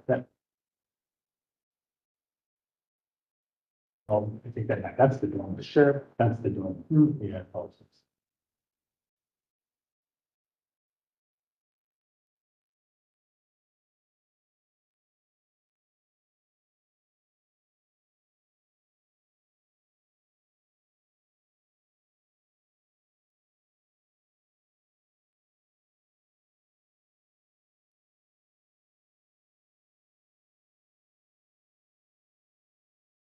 The proportions are right, which is what's. Oh, it's collected, but I don't. Yeah. Whether it's 2x6s.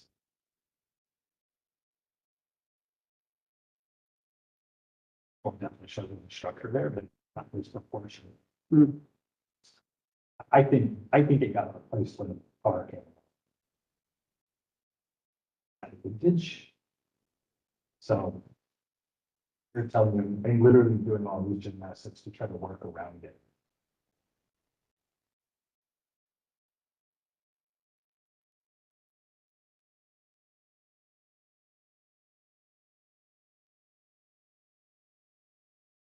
To the color version of the similar map.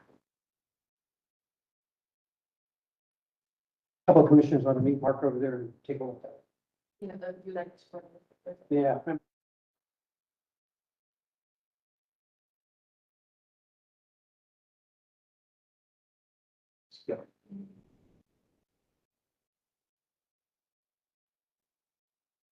Relieve and extra. Yeah, that's another reason. Okay, I do have potentially one request related to that is the application deadline for the next year. We've done it before, the application. Stuff, the site visit is coordinated between the deadline and the business meeting or What? business. What I'm getting at is, let's say it takes a week for the state structure. If they say it's okay.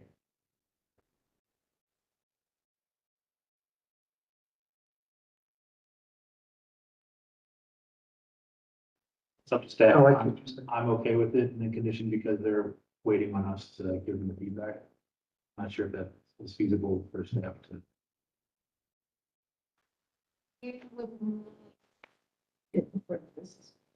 I mean. Open meeting. Notification requirements is without drawings, add the option A, option B of full demolition onto the agenda prior to business meeting. And so any interested party can know that demolition may be discussed at the hearing. You know, drawing with the business meeting deadline, which is the week before the hearing, so the week after the business meeting, be that final deadline. That work for you? But we need to put the option of demolition on the agenda. As long as we.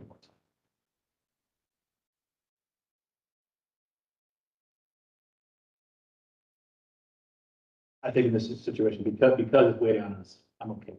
I mean, all right, the house.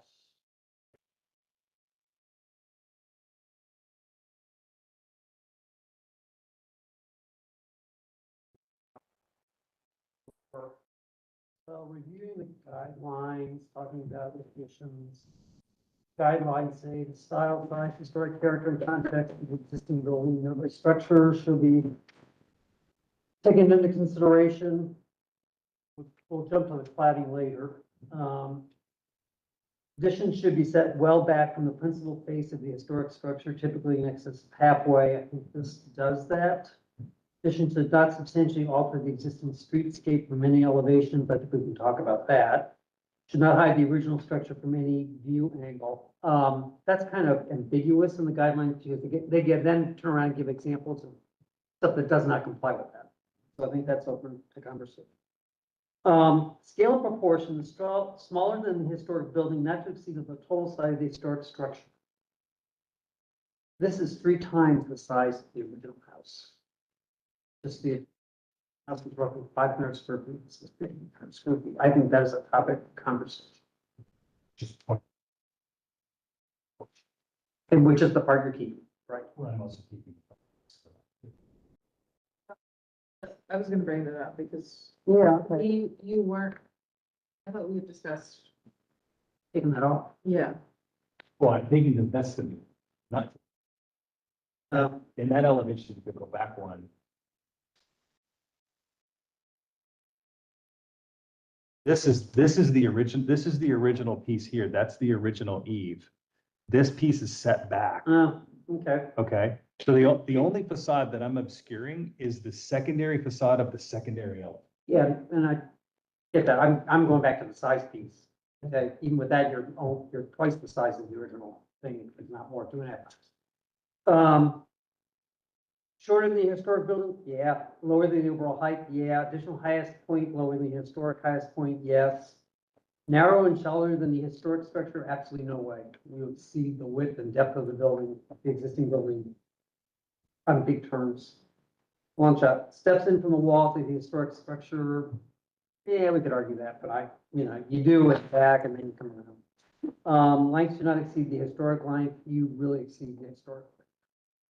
I'd like to talk about the side porch issue, but I'm going to jump. So again, massing its composition of a building's 3-dimensional forms to create its overall shape, size and feel. How do I look at this? And that's what massing means. And the guidelines say this should be considered in the context of style, size, historic character, and context of the existing building and nearby structures. You can go up to 1,000 feet. That's what that limit is. Again, in simple terms, without going into a lot of detail, what's proposed seems alien and disruptive to the context as referenced in the guide. This has nothing to do with the context of what it exists in, either massing wise or material wise or anything else. It is very alien.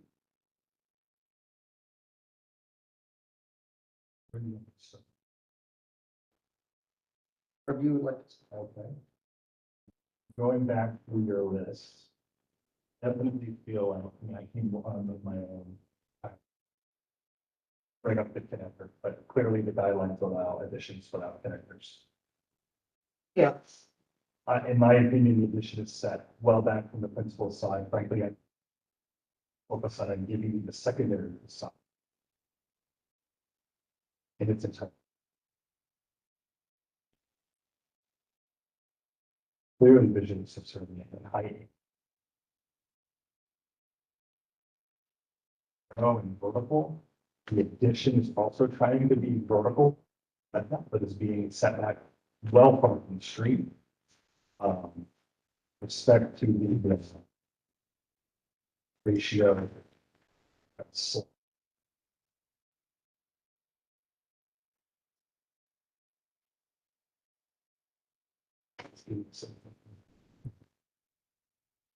all of these were approved by a different version of this board in some other way, shape, or form, but there is a long-standing tradition of occupying side yards in this neighborhood.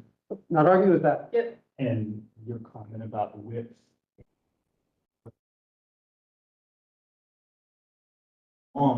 Overdone. Talking about the whole thing, not just from the front part. That's fair. If you look at the size of the structure that I'm immediately adjacent to, site plan, they're almost exactly the same length. Footprints ramble out the back, almost the exact same. See it there. This guy's a rambler.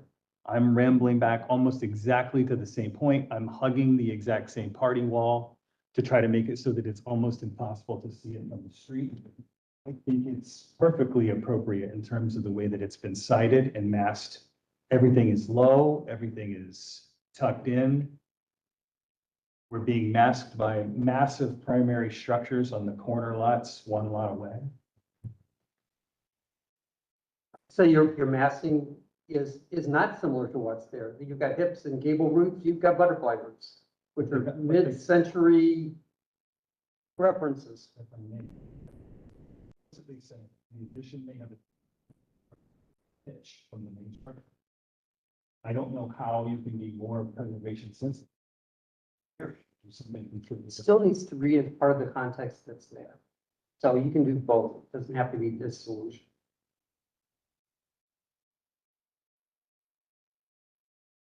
Butterfly roof lying up the side is not in the context of German village. It is very disruptive, has no respect for the existing architectural language of the historians. And we have a couple of those. I'll be honest with you. I have more comments about Butterfly Garage on Macon Alley, about what planet did it land on, because even simple people that don't have architectural backgrounds read it as disruptive and alien.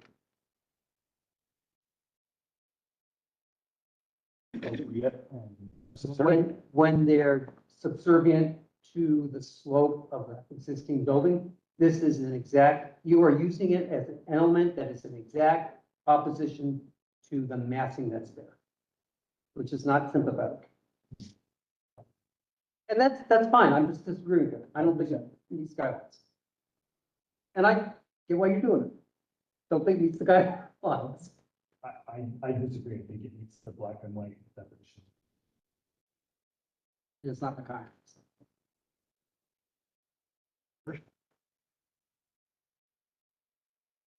Because I don't mind the lake because it is in the rear. It's not wrapping around.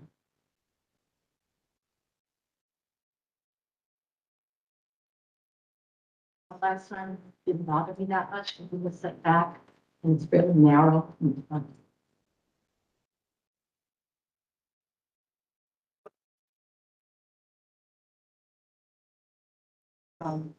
Red Bud Alley, I guess.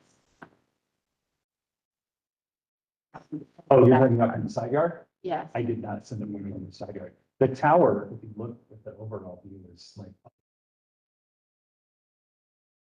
those parts, that would be. It's one entire property got the way, there's fences, there's land. But it's the flat roof section that you can see. So between the two. I mean, look, is there a vista where maybe you can see the other side of that shed potentially, but it's,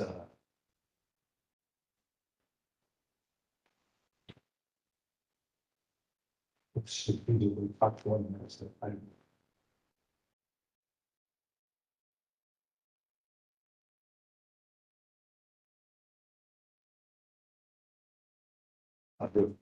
See that, oh, it's here, this is the height. Like, it's from the lower right hand corner. Yeah, I mean, I can provide a view looking to.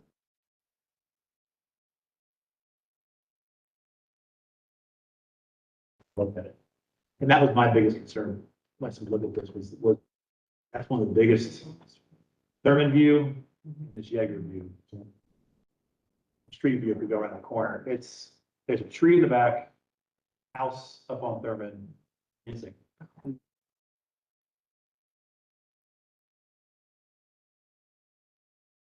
Take one step forward towards Thurman.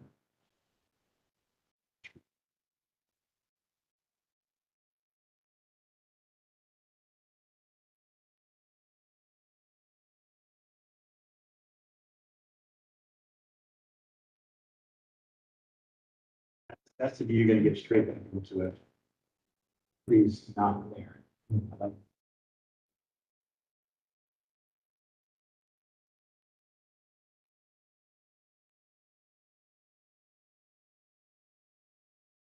I have no objection, just massive. I've treated the roof lines and all that stuff. It's my issue with it. And I think by giving it a parapet and keeping it flat, I've done everything I can to minimize.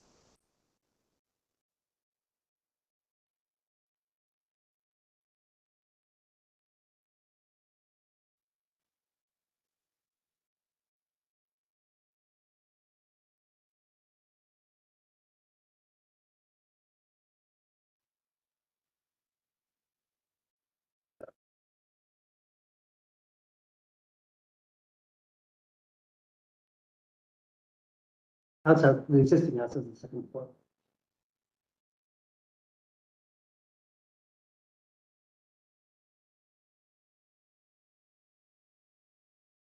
Separating, where, I know we're from similar, that existing connector. On the first. To remain. We had talked about being non-contributing, and getting rid of it, because you're encasing. Story on all the other sides. Not being respected, and it was not contributed. What is your reason? I would gladly erase that facade if you felt like that was. I presumed that because that part of the facade faced the way that you would like it.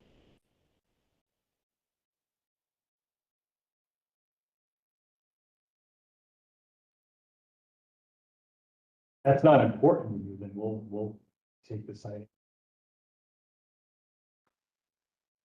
My understanding is that was all going, Yeah, because it was that- being wrapped and there was no sense. Keeping 3 feet of facade of it was not for, Is that the was way, not respecting it at all, so. and how we pulled up the same, or, We discussed the different. yes, There's different parts in them. Yeah. And the floor elevations were the original. yeah, and I think. Even at same or similar footprint of that existing one story, that's what I'm talking about. Way that treats the existing brick house is in line with that. Coming out the corner of the room. Coming up Yeah. the corner of the room. Yep. Is there a question? Okay. I'm just stating that the way that it is interacting with it is the preferred method. Instead of the way that you interacted with it if it was static, because it can come with skin. So you're saying as long as I change the skin?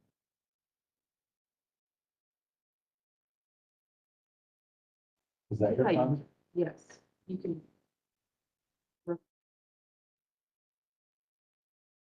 That existing one split piece with that with. Adding on the top of it, side of it. And on the west elevation. West elevation,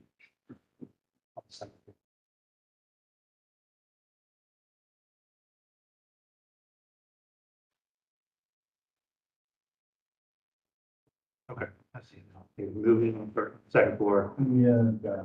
first floor is getting cut open. Fenestration, correct? So really, it's gone, it's all glass. Yeah, Things that little bit you see from the. that's the. That section is cut through, so that is the plan. I was pulling this piece back to this to see.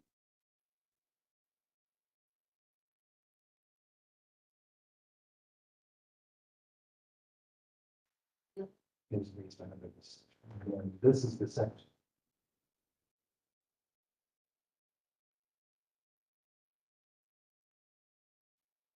I think because it's being gobbled up on all sides, and that's not visible from the street, and it's basically being completely redone That's right. effectively. It's either we just think to get rid of it, or it needs to be more of a thing. And I'm not sure how you make it more of a thing, which is kind of. But when you program space like in there, so I would just be changing the skin.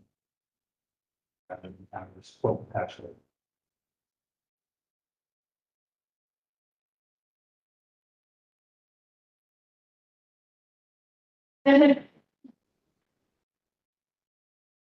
I look at it and I'm trying to get to it. Mass material defects. Massing.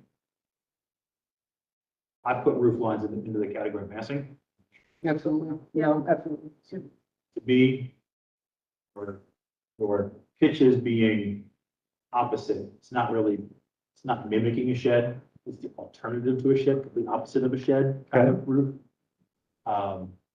The flat roof, yeah, we have examples of flat roofs on utilitarian structures, garages, where not be clad in a wood type of thing. I feel like massing materials details, none of the three are speaking to the language of the village. I think that's why it's standing out so much. We have abnormally sized windows for what we're typically seeing. Siding materials, irregular verticality spacing that you wouldn't typically see. Trying to speak towards like batten, that'd be more regular kind of stuff. I think that would detract from the design you're trying to achieve. I'm not sure going standard spacing would fix that in this scenario. My counter to what you're saying is I'm using materials that are found in the books. I'm using nickel gap siding. I'm using stainless and metal. Shows that they're contemporary.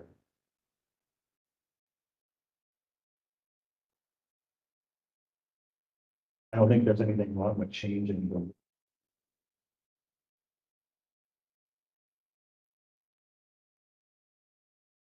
Can I ask one question about that you made before? Are you basically saying if I took the two sheds? Is that here? I'm not sure if I would. It's making it, in my opinion, it's making it worse. I'm not sure if removing them gets it to a point that, okay.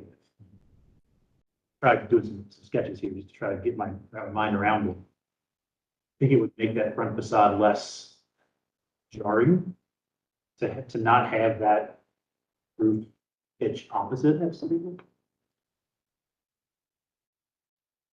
Or job, the things.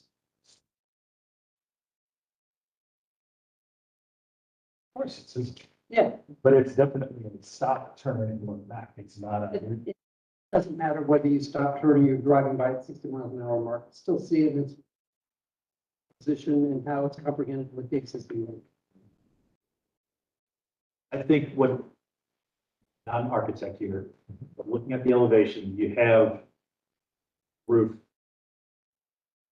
Roof next to it is complete opposite plane. It's a. It's the intention, it's No, intentional. It's no, antagonistic it's not. to the pitch of the other roof. Yeah, it's very antagonistic. The examples you gave with this narrow addition on the side, you think, had sympathetic massing of what to the existing building. Except for maybe one or two there. There's one more that's still, what I shoot myself for, but. I'm not opposed of having the piece setback and the piece kind of. Yeah, no, I'm okay with the concept of that. It's just.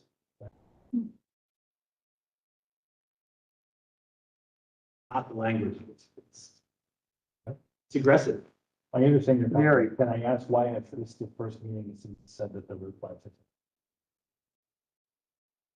First came to us with the butterfly. The valley in the center of the roof. Yeah, but this, And they cut it off the back, take the height of it. And then that I'm not sure that this is the look of. You know, trying to allowing the opportunity to get to the point of the full package and seeing it all together. You didn't see the materials in the front. The line, everything being vertical is making it appear more taller, more narrow, everything's pointing to that roof, which. So that's on purpose because the primary structure.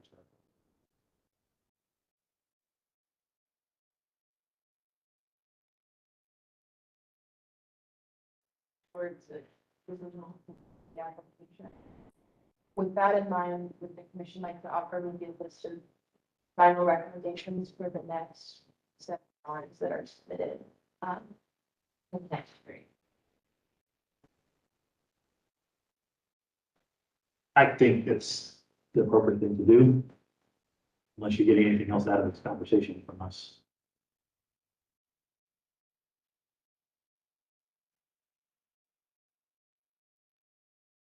Commissioner Coyle, do you want to get feedback from some of you since you haven't been part of the conversation? Oh my God, it's intentional. I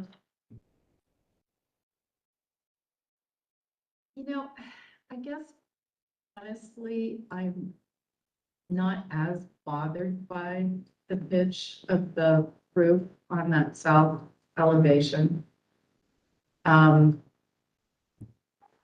I know that the ones that we find, that fit well into the fabric of German Village would not put that foreign roof line on the addition. I can't really figure out how to resolve that. I don't have an objection size-wise, even though this addition I do feel is quite large compared to the existing structure because it is so far back on the lawn. So I'm okay. So I guess, if there's some other way to resolve the entrance roof line. The flat roof doesn't bother me.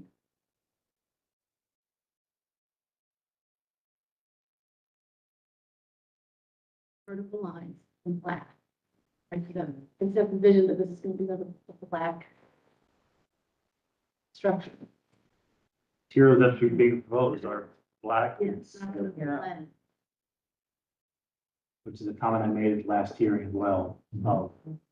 And you've made several times. Yeah. With other. Mark, for those who weren't here, your comment was making it dark to make it recede or blend away. And my comment was the amount of dark is making it seem.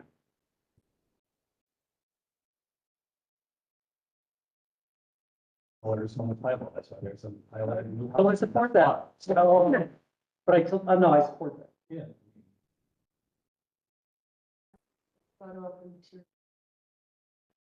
And then We've got the, you feel like that's finished. I mean, guideline says proposed exterior cladding should be consistent with existing structures within the immediate neighborhood. Project being proposed, is not consistent with.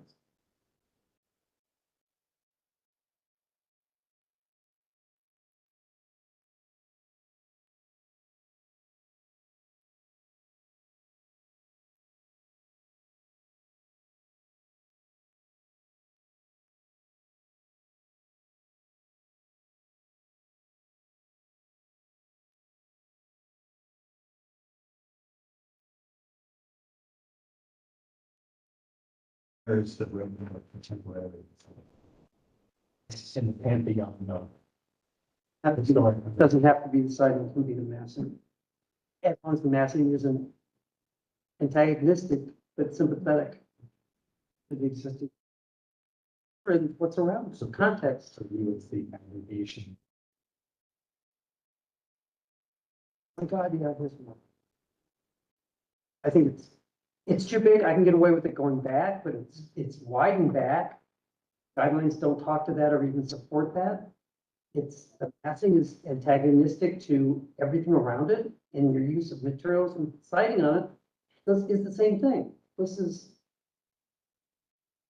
aesthetically to you, this is very antagonistic. This is not supporting the fabric of German Village. And I would say to that, to. They talk about telescoping additions. Or train parts being added. This is. Not telescoping, unless it's reversed, where the existing building is the small, piece, because they're just. Doing that, this giant addition.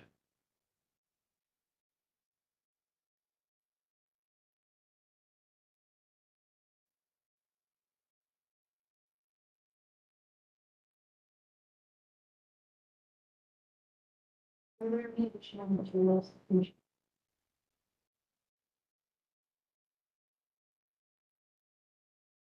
Okay, there is one thing that I would like, Mark, on some of your 3D things, right, which I appreciated. These, like, can you get the windows in these? So windows compared to what? Sure. I mean, you've delineated these, which is nice, but I think it's not fair to show that stuff without giving us the windows here and here. And I think the three-dimensional things are great, they help, but I'd like to see that kind of where the windows sit here and there, kind of to be fair. I think the 3D, it looks better in 3D than it does in elevation. Yeah, I'm saying elevations lie. Yeah. Yes, That's why I've been showing you this map. Right. absolutely. So- Doesn't change what I said to you, but Well, and that's why I wonder too, like, is it gonna matter if I put the finish? well, I don't know where that's in these guidelines. that's my language of how you are approaching the guidelines as making a statement that is not compliant with the guidelines. That is my opinion. I don't know what you're gonna come back with to be compliant, in my opinion, of the guidelines. But whatever that is, I'd like to see the windows in the existing building so I can get a judgment of how that rhythm is in the existing building and how you're reflecting that or not reflecting that in what you're proposing. I would also like to see what you are proposing for that front door. Because Right now, the door is a custom wood slatted door to go, running with the wood. And that's what I thought you were. We talked about the porch because, I mean, you're not done. okay, Fortunately, the existing. Porch on the side. Being demolished? Yeah, Yeah. it's being demolished. Yeah. But, I mean, granted, the decking and the columns are, new, and I can't, there's no history of that, but that porch roof is contributing. The original roof that goes back to all those old pictures. I just. It's very makeshift, those ornamental details and stuff that are there are, Attached, but they're homemade, like that's not. well, yeah, for all I can do is go by the photographs. And looking at the old pictures, the hip roof matches the zip roof. So, And looking, the photos in this package to date, it looks as if it's a shed roof.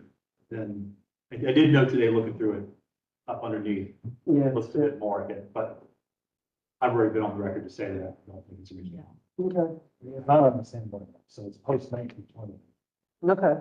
right? No matter what, but like the columns don't even go to the ground. Oh, I'm not arguing with the part below the roof, Mark, that Yeah, I'm not arguing the whole with. thing's a mess. Not arguing. I just don't know, I don't know what the conversation is. And I believe that was for one of the first. It was the very first conversation we had with the Okay, and I think I agree with that. I'm just real quick looking at the entryways and the guidelines. It is a not a traditional entryway that we would see. And that's where I went.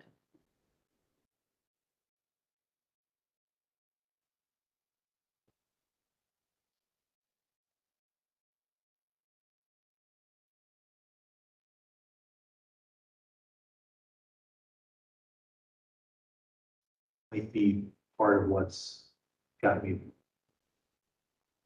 worked up about that front piece. What is? Way might just be because in the previews, in the renderings, it's just a blank opening. The fact there's so many lines. Well, yeah, you can see the lines, you have an opening, you have a window that's off-centered. It doesn't speak to anything on the principal structure. Principal's very uniform, rigid. This is very not completely. Okay. I think that might be really what's doing it for me. It's a mix of vertical lines. This goes way to be nice because the shingle really throws things off. Wide lines, you have narrow lines, you have windows that are off-center, nothing's perpendicular, nothing's parallel, there's no symmetry. And this is very symmetrical. I think that might be what's getting me the most. Everything is asymmetrical, everything is symmetrical, it's just completely opposed to each other. Yeah, that was. That's speaking to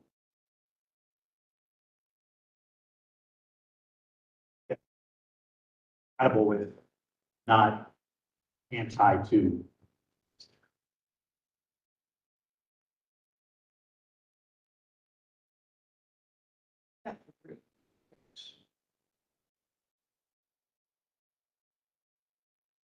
Thank you. Anyone else? So it kind of gets rid of that sort of butterfly Oh. You lose height from it. I was having that same thought too, Yeah. and I think it would have to be tipped. So, Or the gable. yeah,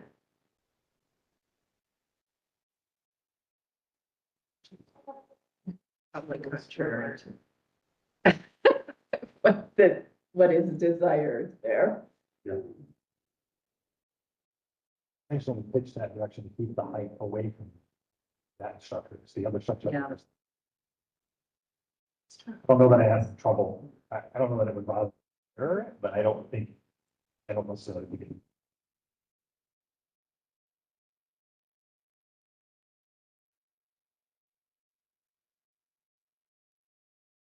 it. Looks odd to me in the 3D, and I think it's just because the door, Yeah. like in the 3D, the door is not shown, so you Yeah. have that really wide Yeah. opening. So, It would be helpful. But I also think when you look at that view, it looks different than the elevations. Well, the elevations for one make, like all the lines Yeah, and the the siding- siding and everything. the siding. So, is distracting. yeah. And you're kind of really looking at the fact of how it's set back and, Have no trim on the corners, assuming That was the intent.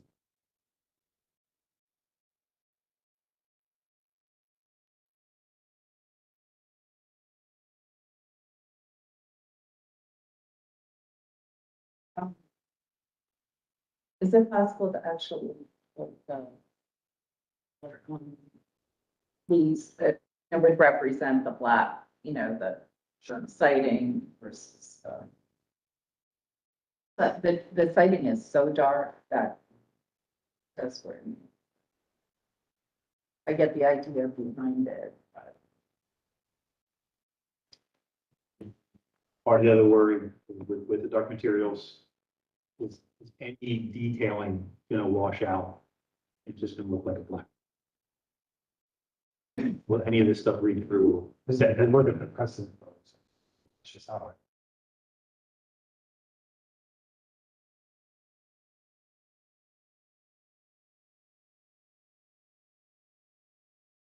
What gives you texture? There's still gonna be texture. I just think it'd be good to have it, we can get that material on the rendering, on the 3D, to see part of the pieces. Right now, it's just trying to place it in our minds of what goes where, how they relate to each other.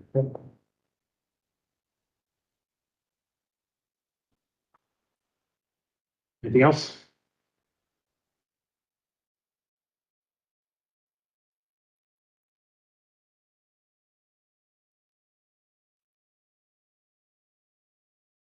Go ahead and continue this one.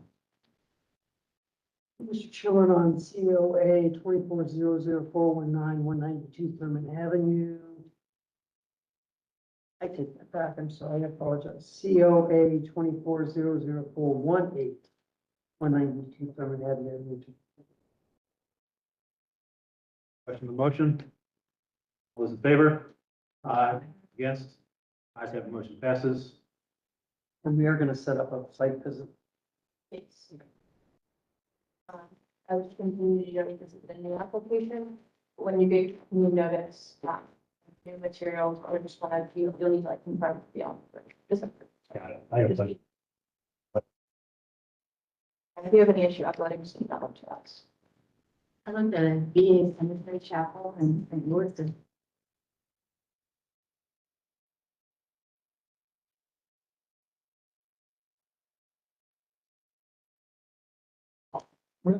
And then. The one was thermally modified?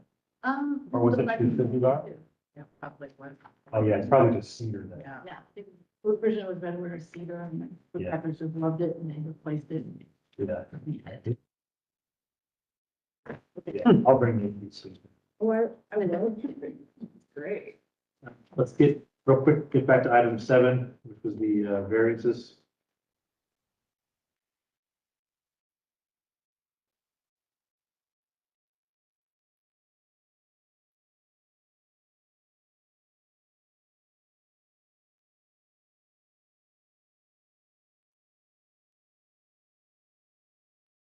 Termination on the garage, that would affect.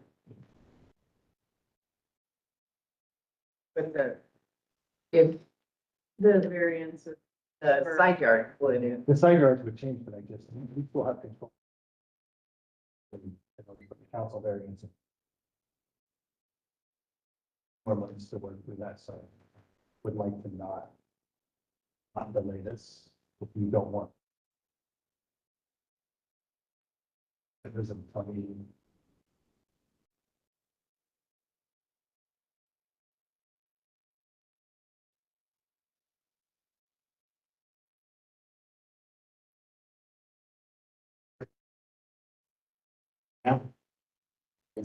I'm always against it if it's based on design. Future. considerations. Yep.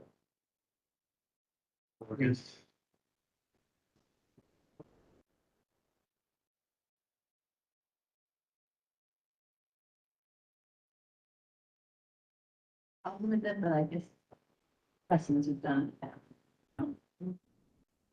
Unless not doing it, it's going to set me back. Not hitting a vote will keep me from, it's just gonna push the council variance process out. And the reminder on the action, this is the recommendation by the.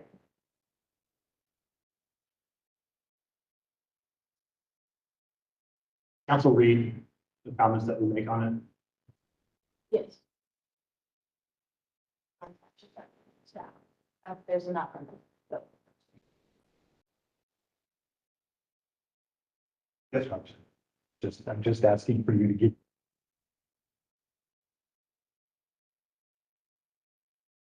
On this design and, I mean, that's my issue, is I don't want variances on a piece of property that, Mark, you may say, okay, I'm walking away from this project.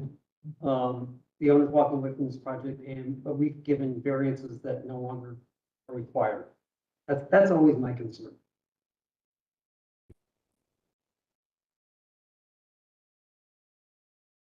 No, I agree. That's, It's pretty benign, right?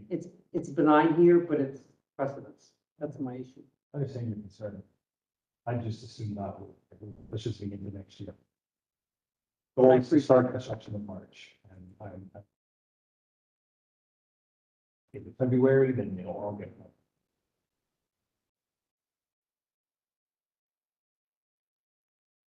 I would say if we take the vote, if votes aren't there in favor of it, we're gonna have to say, defend why, and that's gonna be going with it to council, and council can take their. They do what they want to do. What's the strong vote? I mean, I'm saying I want to negative vote. I'm gonna get it.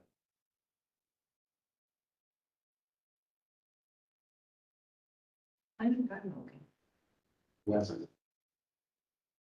Setting that precedent. And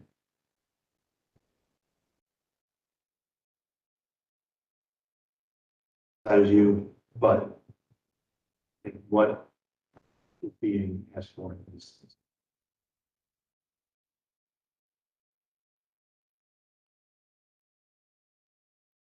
Still, You still have, I want to vertigo, let's see. Arbitrary conditions. motion.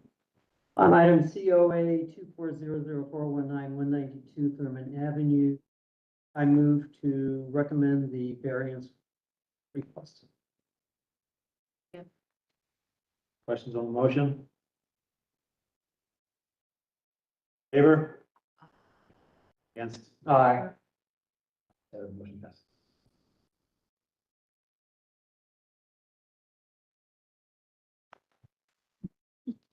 All right, moving on to item number. Yeah. 9, COA 2400413 Alpha, 768 South Third Street. With the same property.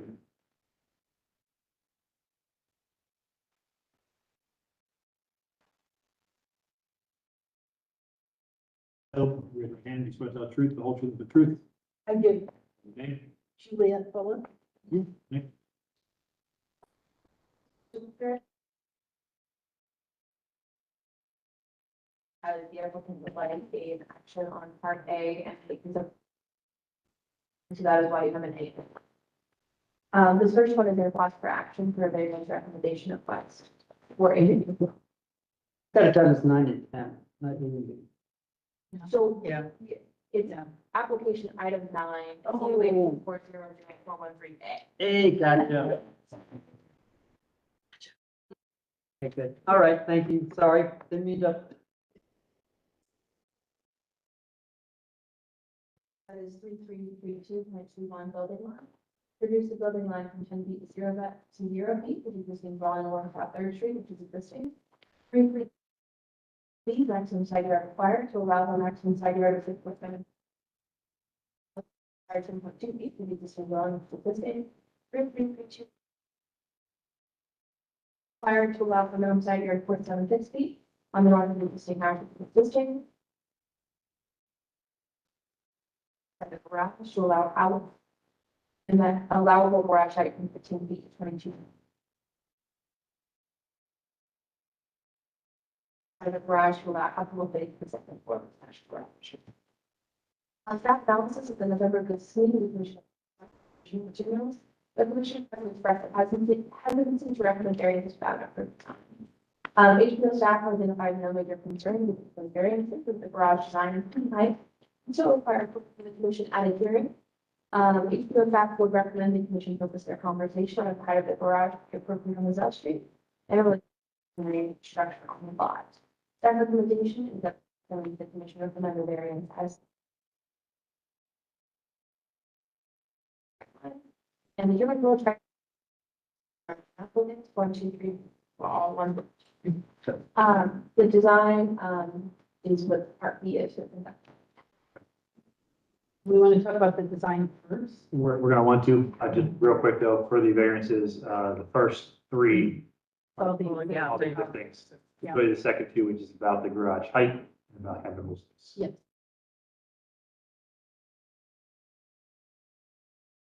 So we, you, in addition to this, how long ago? 2-3 months ago. Yeah, not long, but it's under construction. So this is kind of the second part of that.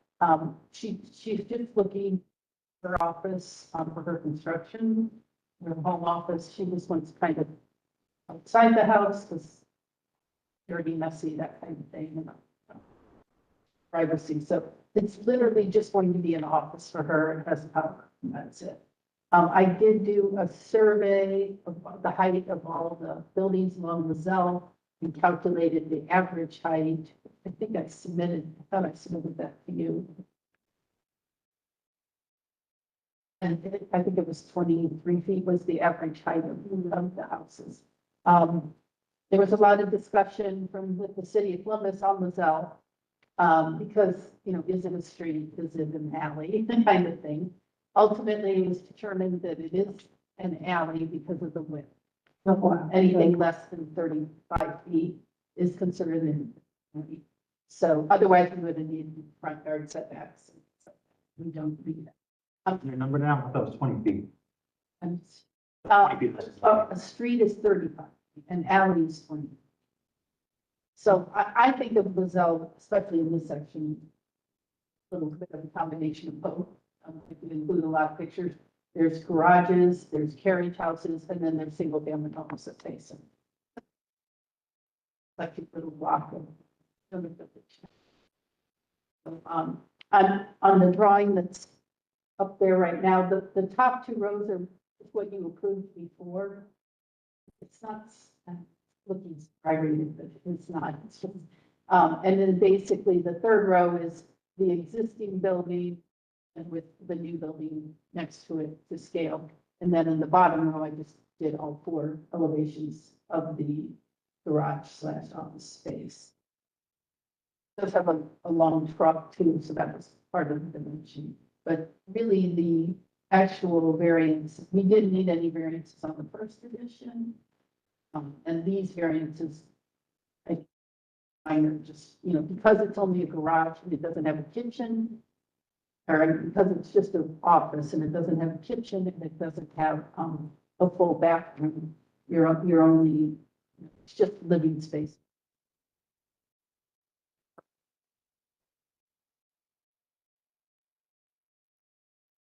Meant like sections and elevations, the last page, I think, is a building section, and that, I really just copied all the details that you had approved on the addition previously.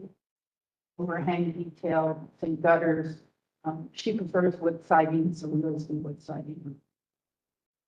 Everything on this garage addition is matching what you approved. Someplace in this conversation, I think we should see a streetscape.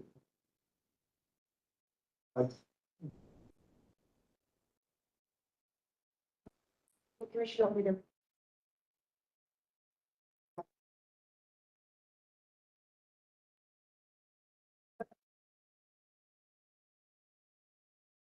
construction of the garage, there's a new 658.3.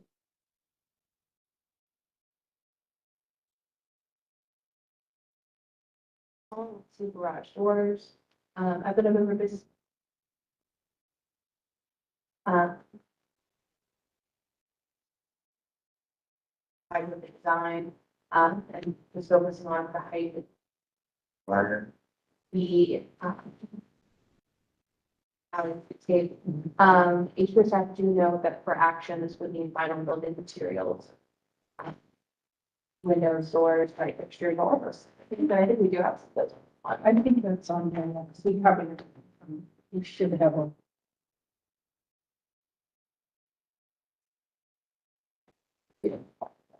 Individual cut sheet. Okay, good. Standard, our basis for recommendation of standard. And implement village guidelines for garage and outbuilding. Actually located like, right across the street from the two family. One of the two families. I just think we need a documentation and. That's what I did there.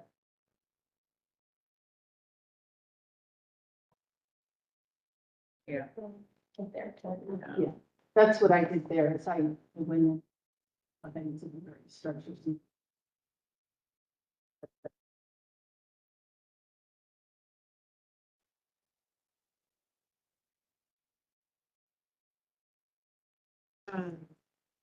Page 6. All that. Heights. I agree. Yeah, we usually ask. I know. I'm just saying, I appreciate that. Yeah.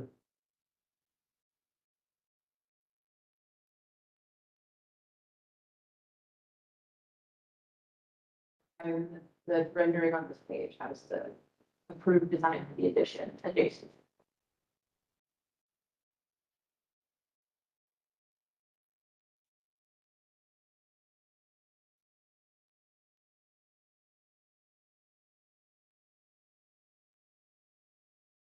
Conceptual, right? Was asking,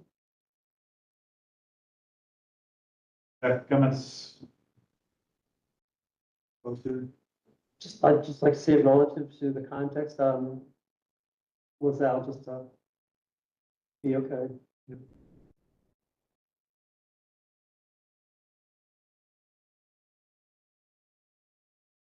Yes.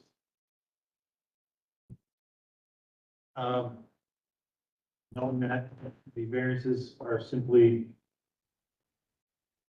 height for a habitable space in the garage. One thing.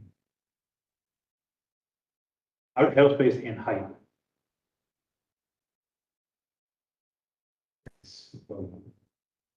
Again, precedence, yeah.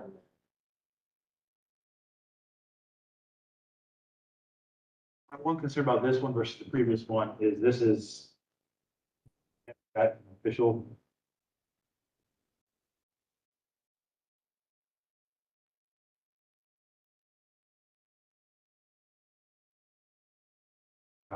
Yeah. Subsection phase. It does, I will say for the material packet would for action. And that also should be.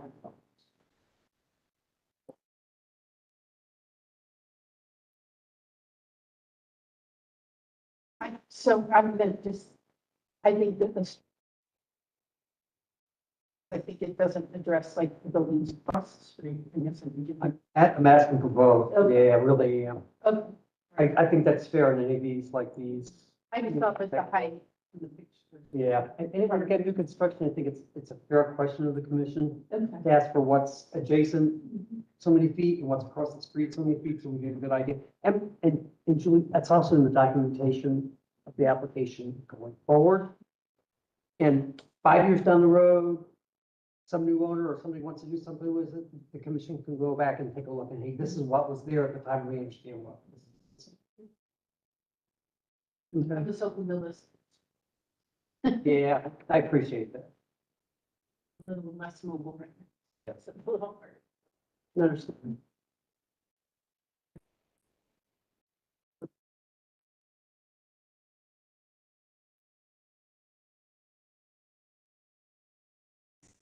Yeah, Yeah, I'm not anticipating it being a problem, to be honest with you, but oh, they should, I was saying, oh, presented then for the record, like, yeah, this is what was. yeah. So vote on, we for vote in variance. I'm fine, moving forward, Like, I'm fine.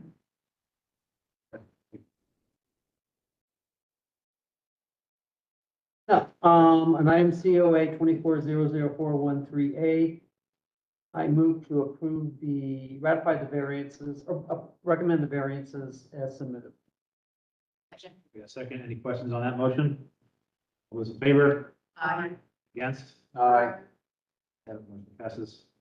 So when I bring the final drawings, I'll bring the streets. Yeah. If you have an issue with the height, we'll look. I don't think we do, but like again, But I appreciate Yeah. you doing both, and I understand. Going to street, yeah, definitely. Yeah, it was just, I couldn't think myself. And this, the design itself was conceptual, you'll need to submit a new application submission for the. Oh, The okay. design itself. Okay.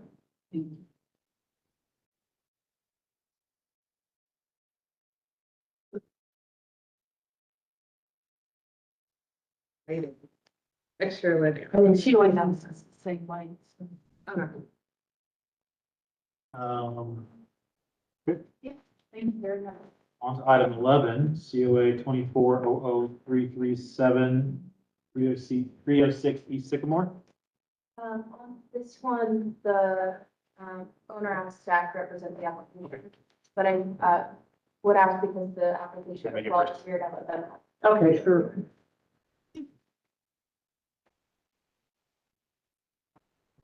Box. No, I'm good.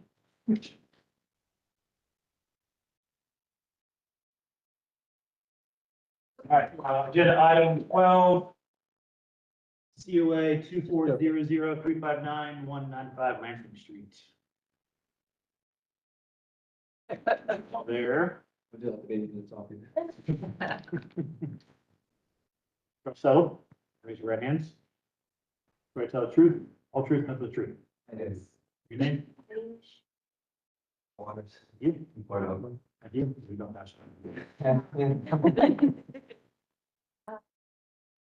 Application for, and it says on the staff report, exterior building alteration, but this is for landscaping for, a new driveway with a curb cut. Install a new brick driveway off of Lansing Street with a curb cut. 86 feet, that's true. The staff analysis is that, an approved August 2024 minutes was, had preliminary comments by the commission made, and those comments were the commission recommended the applicant be prepared to discuss how the proposed curb cut, external village guidelines on curb cut, how the proposed curb cut, follows historical neighborhood pattern, does not affect historic site or neighborhood fabric, is justified to not become an alley, and how on-street parking will be retained and impacted by the curb cut. The commission requested the applicant iron fence, if the existing iron fence is destroyed, and an impact on the historic iron fence can affect the neighborhood fabric. The application did not receive comments due to absence of a September hearing. At the November business meeting, the commission requests that the applicant provide a complete site plan. Show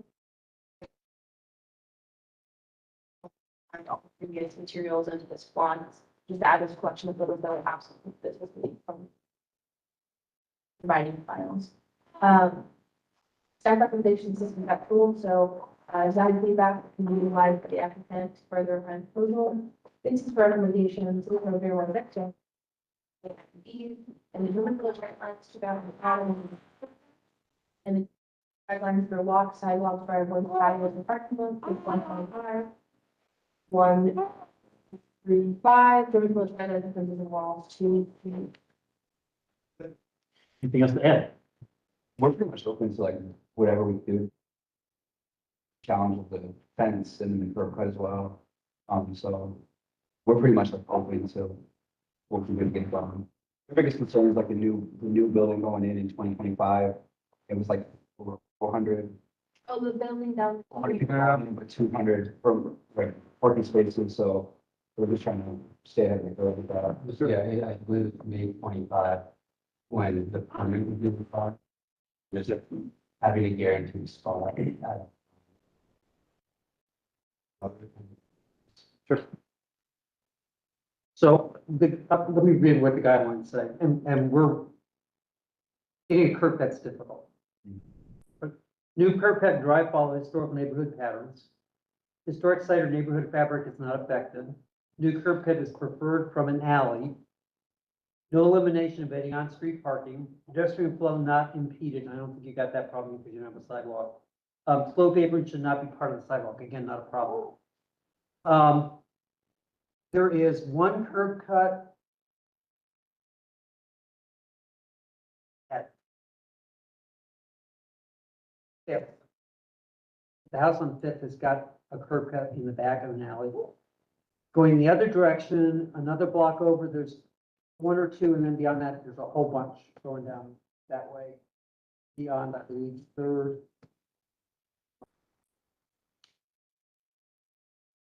I would like to know whether this piece of Lansing is considered an alley because it's so narrow, which would affect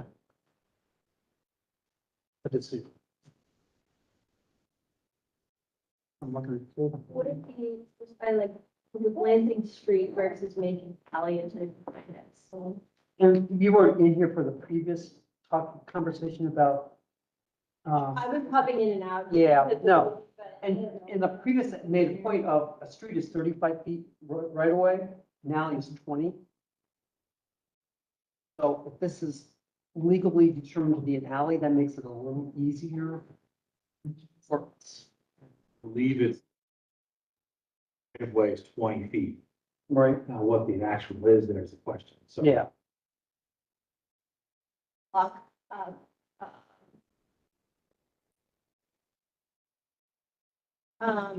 yeah, there is a driveway on our, like, on Lansing, if you just go, Oh, it's the house on the top left-hand side. Yeah.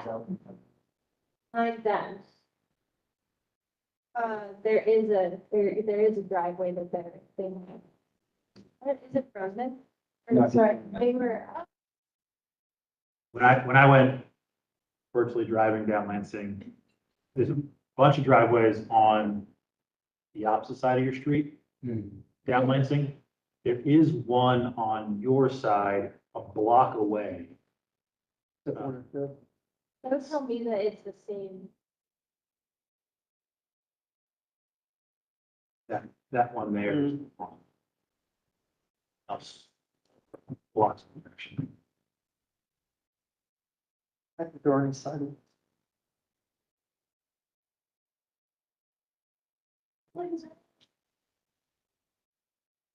Going through, I'll be honest, I'm one of the most anti on the commission for sure, about curb cuts, about stone curbs, or about curbs in general.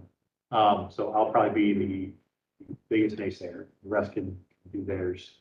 Couple of notes that I had here. Things about, the reason why on the other side of the street is there's a lot of curb cuts, not on your side, is because parking is all on your side. To remove street parking is taking away a public service and giving it to a private resident. If you're taking parking spots off the street and saying the private resident now has parking at the detriment of anybody else that we park on the street. So taking from a public good, give it to a private individual. Looking at your street, I want to make sure we get the facts. You have a 45-foot lot and a 70-foot lot.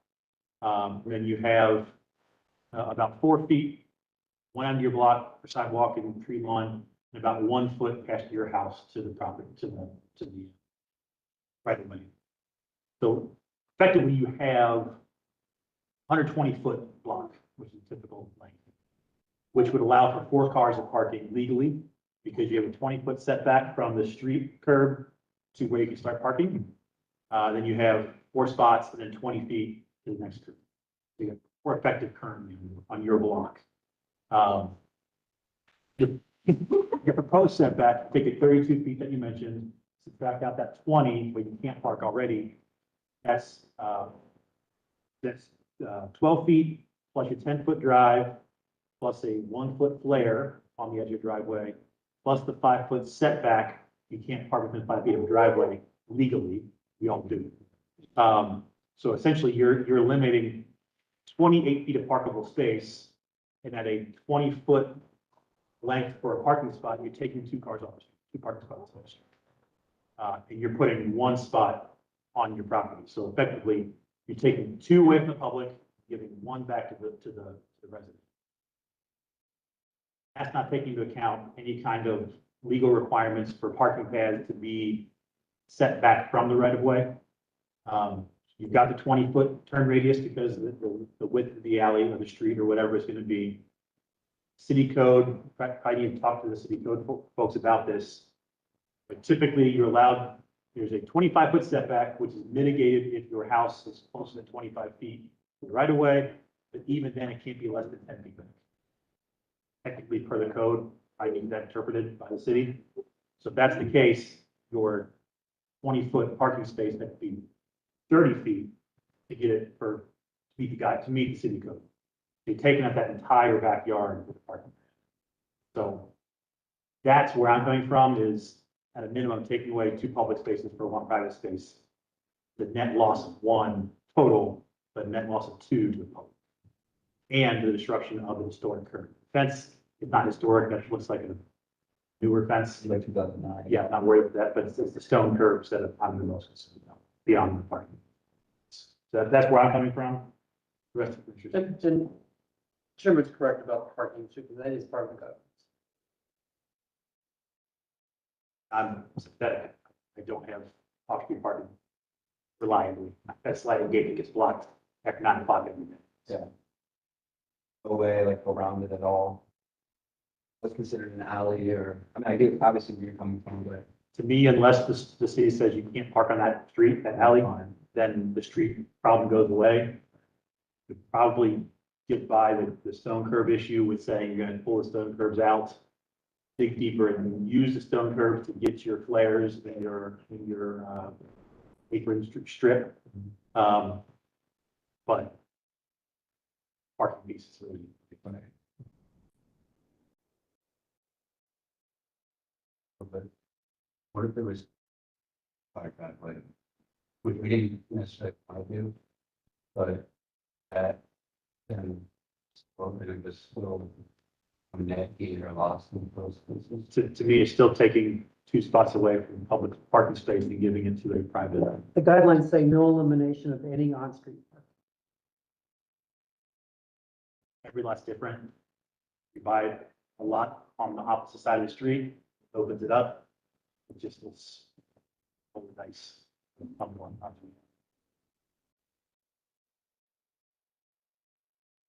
Parking across the street is there, where they have, and that's why they have the drivers over there.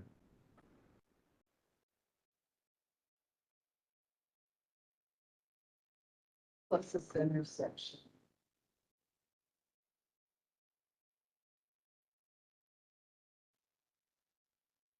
An alley is where parking is 5 feet. I didn't see that in the code. All I saw was 10. You had the turning radius and the code section about the setback from the. So it's 10 from 25, well, wait, we're talking about setback on the street parking from the. Yeah. Yeah. It's 20. It's- I thought it out. I could be wrong, but I thought it was. Not logical, but I'm almost positive that it was. I don't know if that would allow for, if, you know, if you could have a space. then- Yeah, if you did 10, getting the calculations, and if you did 10.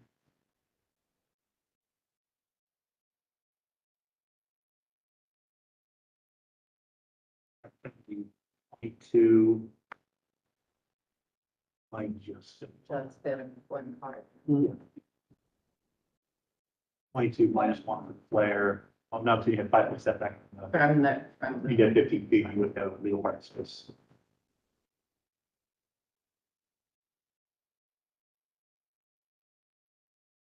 The upside with the parking permit stuff, it does say that,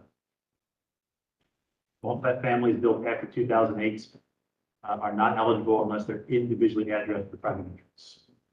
So all the big park buildings should not be getting permit. Wow.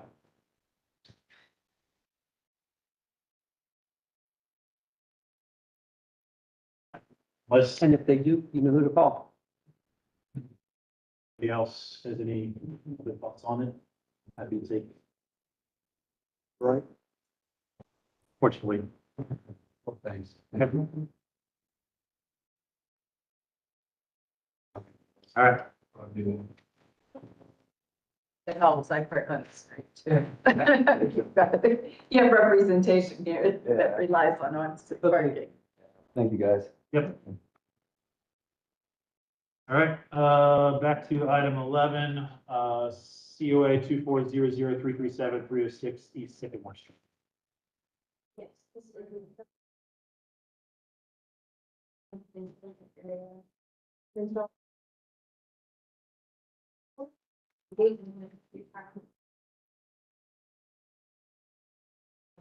Wall. Staff analysis and the members of business meeting. Additional photos.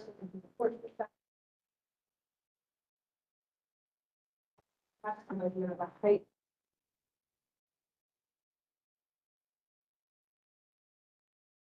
Action is required and the staff recommends the commission offer design feedback. Basis recommendations, they go through concern for alteration. One.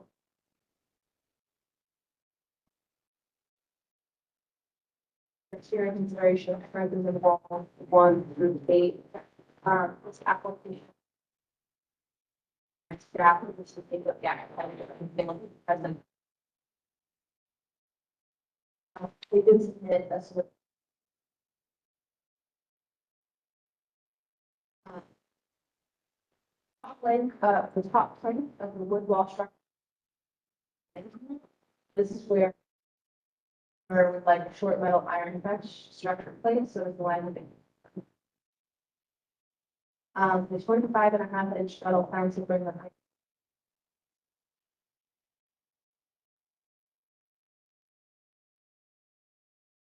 From the third. This is an additional photo of the day.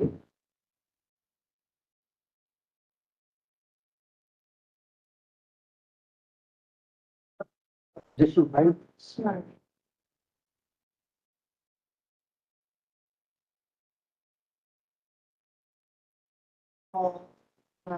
Would take up from the landing, 4.5 inches tall, okay, so they can adjust the height of the metal portion of the 27.7 and you all want to line up perfectly with the support.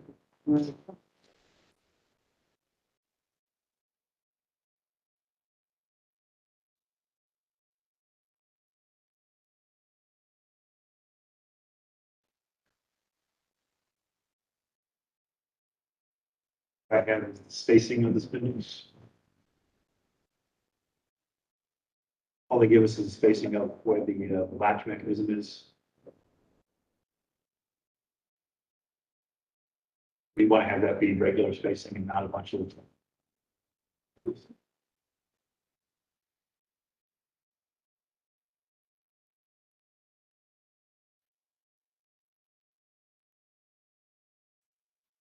Question, it's not a porch edge, it's not a yard edge. Is a guard required by code or something here? And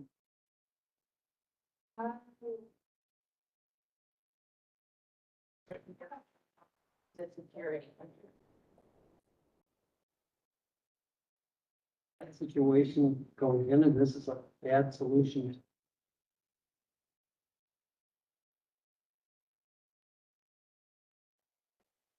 Yeah,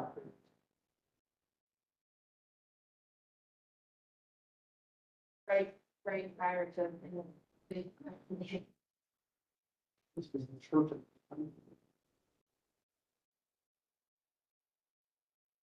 That odd usage is the best. My opinion is this is not appropriate because it is. They need to come up with some resolution about that stub wall sticking out and how to handle that whole piece there. Not just by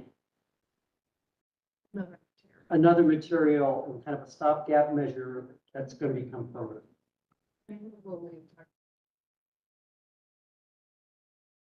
The left side fence becoming super.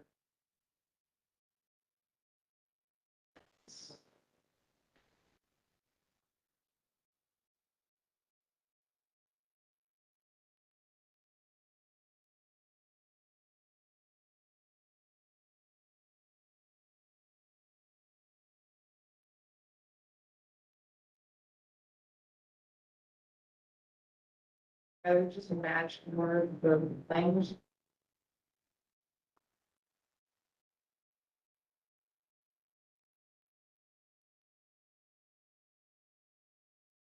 I. And but I liked the pony wall because of the trim that.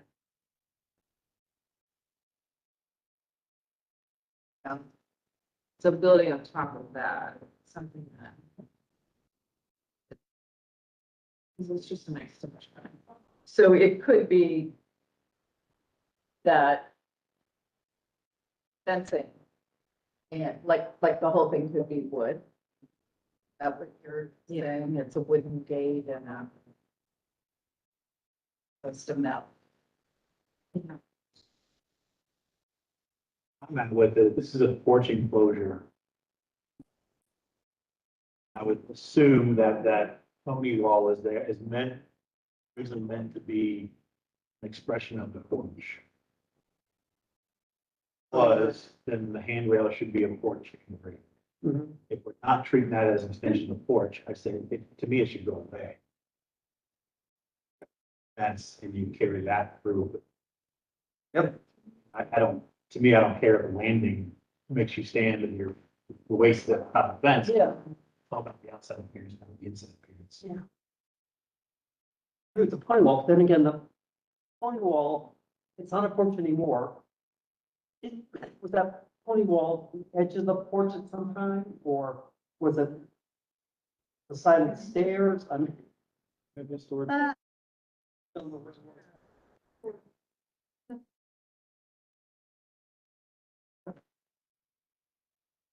think that's really the case. What is it? Wanting to be?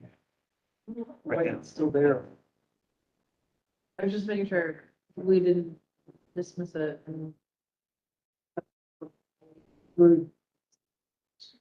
This is the primary access to the house. That is the front door. It's the front door, but knowing how people come in and out of his house without five those days, they go in the gate in the back. Yeah. From the garage into the house through the gate. I just have a little bit of like.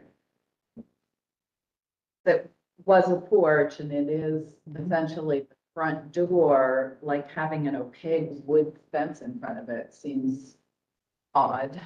I think that's what I want Yeah. to see what was there before. Or, I yeah, mean, did the porch stop at the enclosure? Was this stony wall just something extra that was added to kind of give a edge? Is it structural? Because I mean, this is an enclosed porch, but it's still lattice and open underneath. yeah. It's odd. And it is the front door, because that's what they used for, when it was on tour 3 or 4 years ago. That was fun. I do believe it is.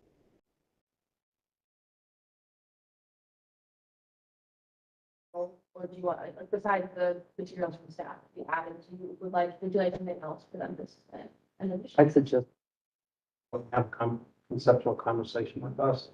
But that's my opinion. Or they come to the meeting with keeping the pony wall. I just don't think that the fence that they're proposing is Right. not the location and not for being top of pony. And this is big. It is. Also, just in the village, we have lots of houses that have iron gates, you know, that you have to open to go into the entrance, but those occur when the house is set back, you know, from the sidewalk. The whole thing of even putting a gate across it, just, yeah. And I think Karen was right when she said even putting a gate there is odd.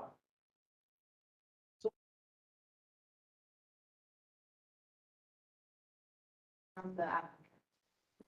I feel like from the applicant, this is the first second. And so they are not there.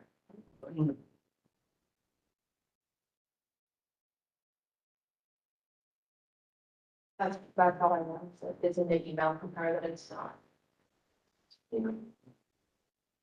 I'm saying it's probably this actually.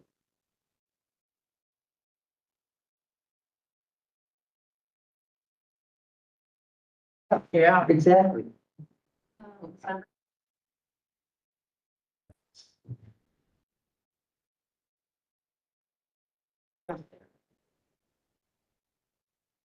To summarize it, it's mismatched materials, you got wood fence, you got pony wall, you got now aluminum fence. There needs to be a common language across that. Are unified. Closing that porch. That's, Actually, more than 3. It's really old. I think somebody told me that's, and I can't remember the guy's name. A kind of a little cult following church going on in there for years. And I think that was done back then. oh, It was some interesting stories about this. how's this house, okay. On the record. Yeah. No action necessary. It for the agenda. I move to adjourn. Second. Second. Question on motion? Those in favor? Aye. Against? Too bad. That back. Just everybody's